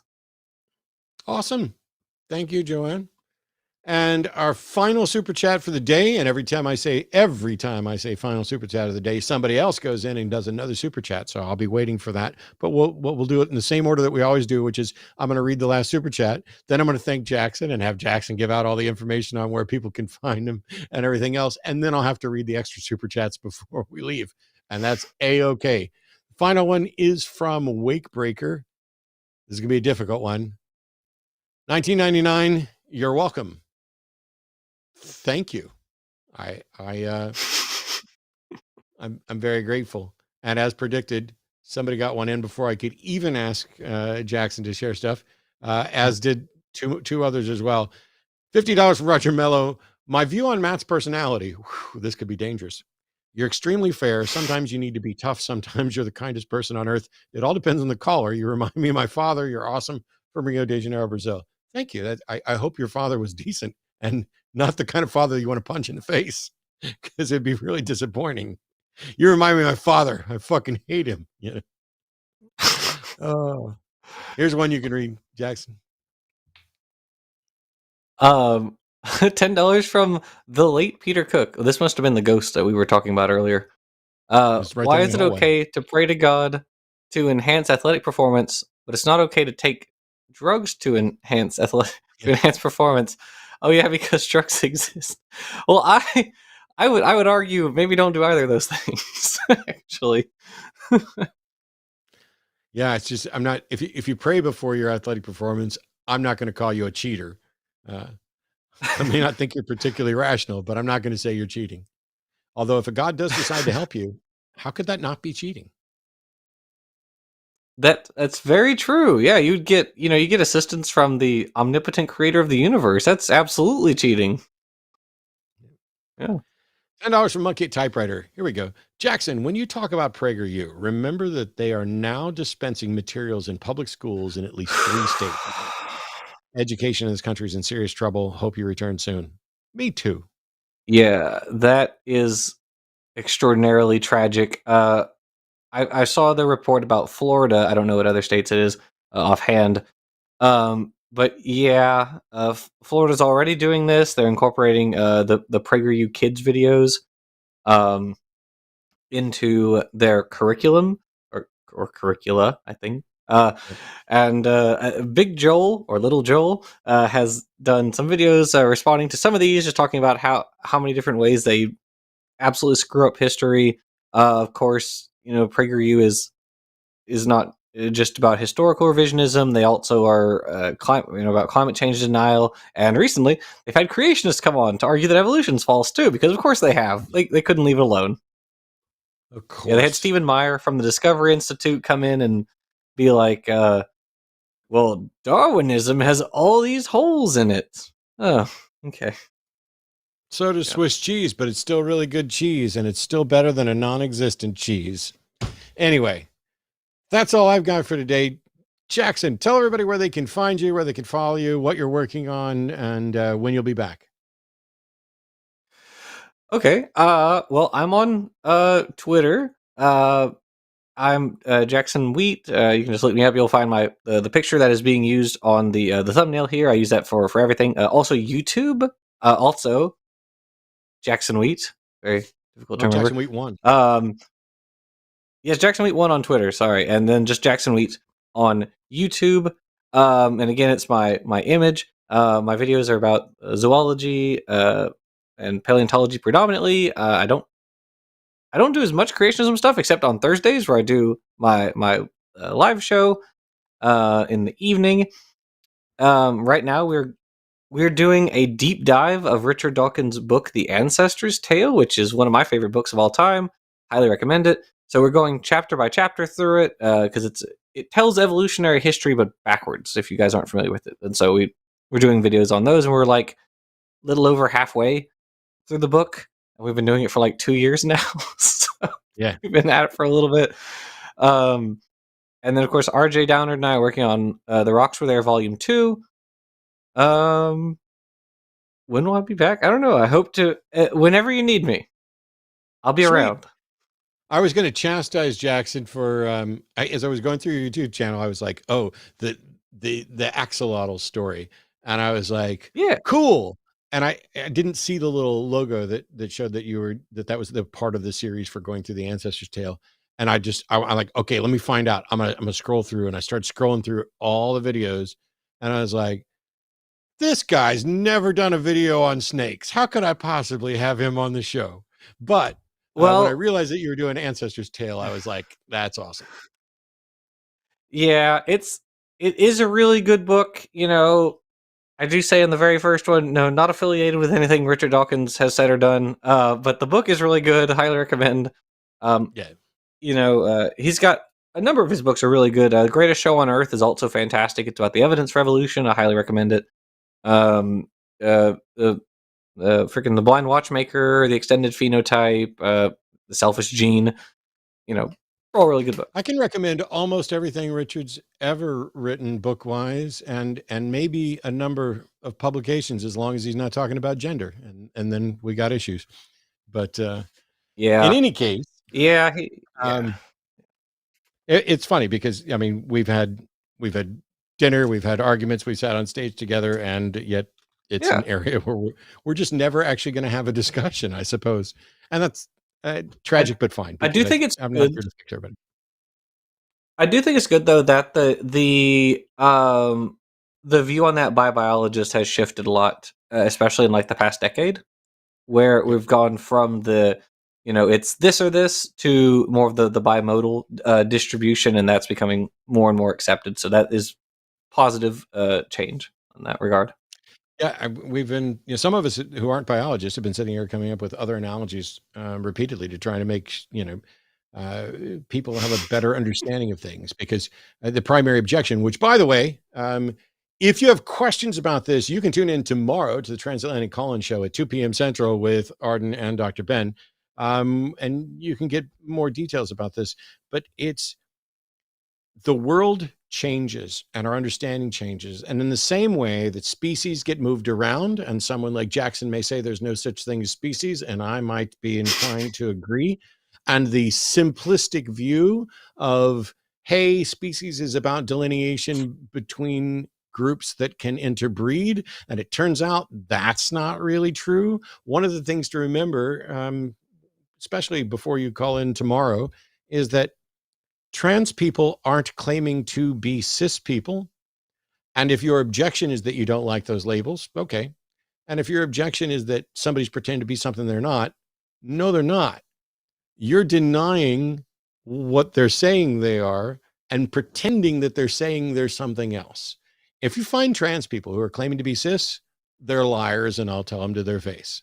But outside of that, everybody's being honest as far as you can tell, and as far as it matters, about their identity and about the science and about the best way to treat that stuff. And I wasn't even going to do anything at all specifically about trans issues today, but I want to say this. It's 2024. There's an election coming up. You'll be seeing a lot more political based stuff on here. I'm looking forward to getting Jimmy on. Yes, we will argue because we are really good friends and we have the same goals. And it was so much fun on New Year's Eve, right up until it became obnoxious where we were pushing at each other, which is why I joked about potentially applying for NPOS. There's a lot of changes that are going to happen in the world, and there's a lot of things where we absolutely need to work together. There are people that I vehemently disagree with, who I don't like their views on things, and yet I will be forced to, and we'll do it with a smile, work together on the issues where we agree. I have worked alongside of religious people for church-state separation. We can argue like cats and dogs about whether or not there's a God, whether or not it's justified, but if we can at least agree that the Constitution of the United States does and should protect religious freedom, which includes the freedom from religion, then I'm happy to go on that front, because it should be up to each individual to follow the dictates of their conscience, and it should be up to the society to encourage everyone to explore the questions to make sure that their conscience is better informed, so that the disparity and the fighting are diminished, and we might get closer to some agreement on some things. As people fight over whether or not Antaresia maculosa and Antaresia childreni, and whether or not those should be the same species or different species, or Antaresia stimsoni and all this other stuff, that's what's supposed to happen, because nobody is denying that those snakes are those snakes, those creatures are those creatures, and that we're in a world where everything points to us having to work together to solve and address the problems that we encounter. And we don't get to appeal to our invisible, imaginary, supernatural friends until such time as we can demonstrate they're real, that they can help us, and that they will help us. And even then, it might be and ought to be up to us. Take care of each other. Don't forget to tune in to TACIS and the Sunday Show, and I'll see you back here next Wednesday. Thanks, Jackson. Thanks, Arden. Thanks to our call screeners. Thanks to all of our moderators. Call screener today. I lost my sheet. It's flabbergasted. Also, thanks, Link Aaron, for your super chat and Mookie a typewriter. I'm sorry you guys submitted them after we started wrap up, but we appreciate your donations anyway. Have a good night, everyone. Patreon.com/call the line.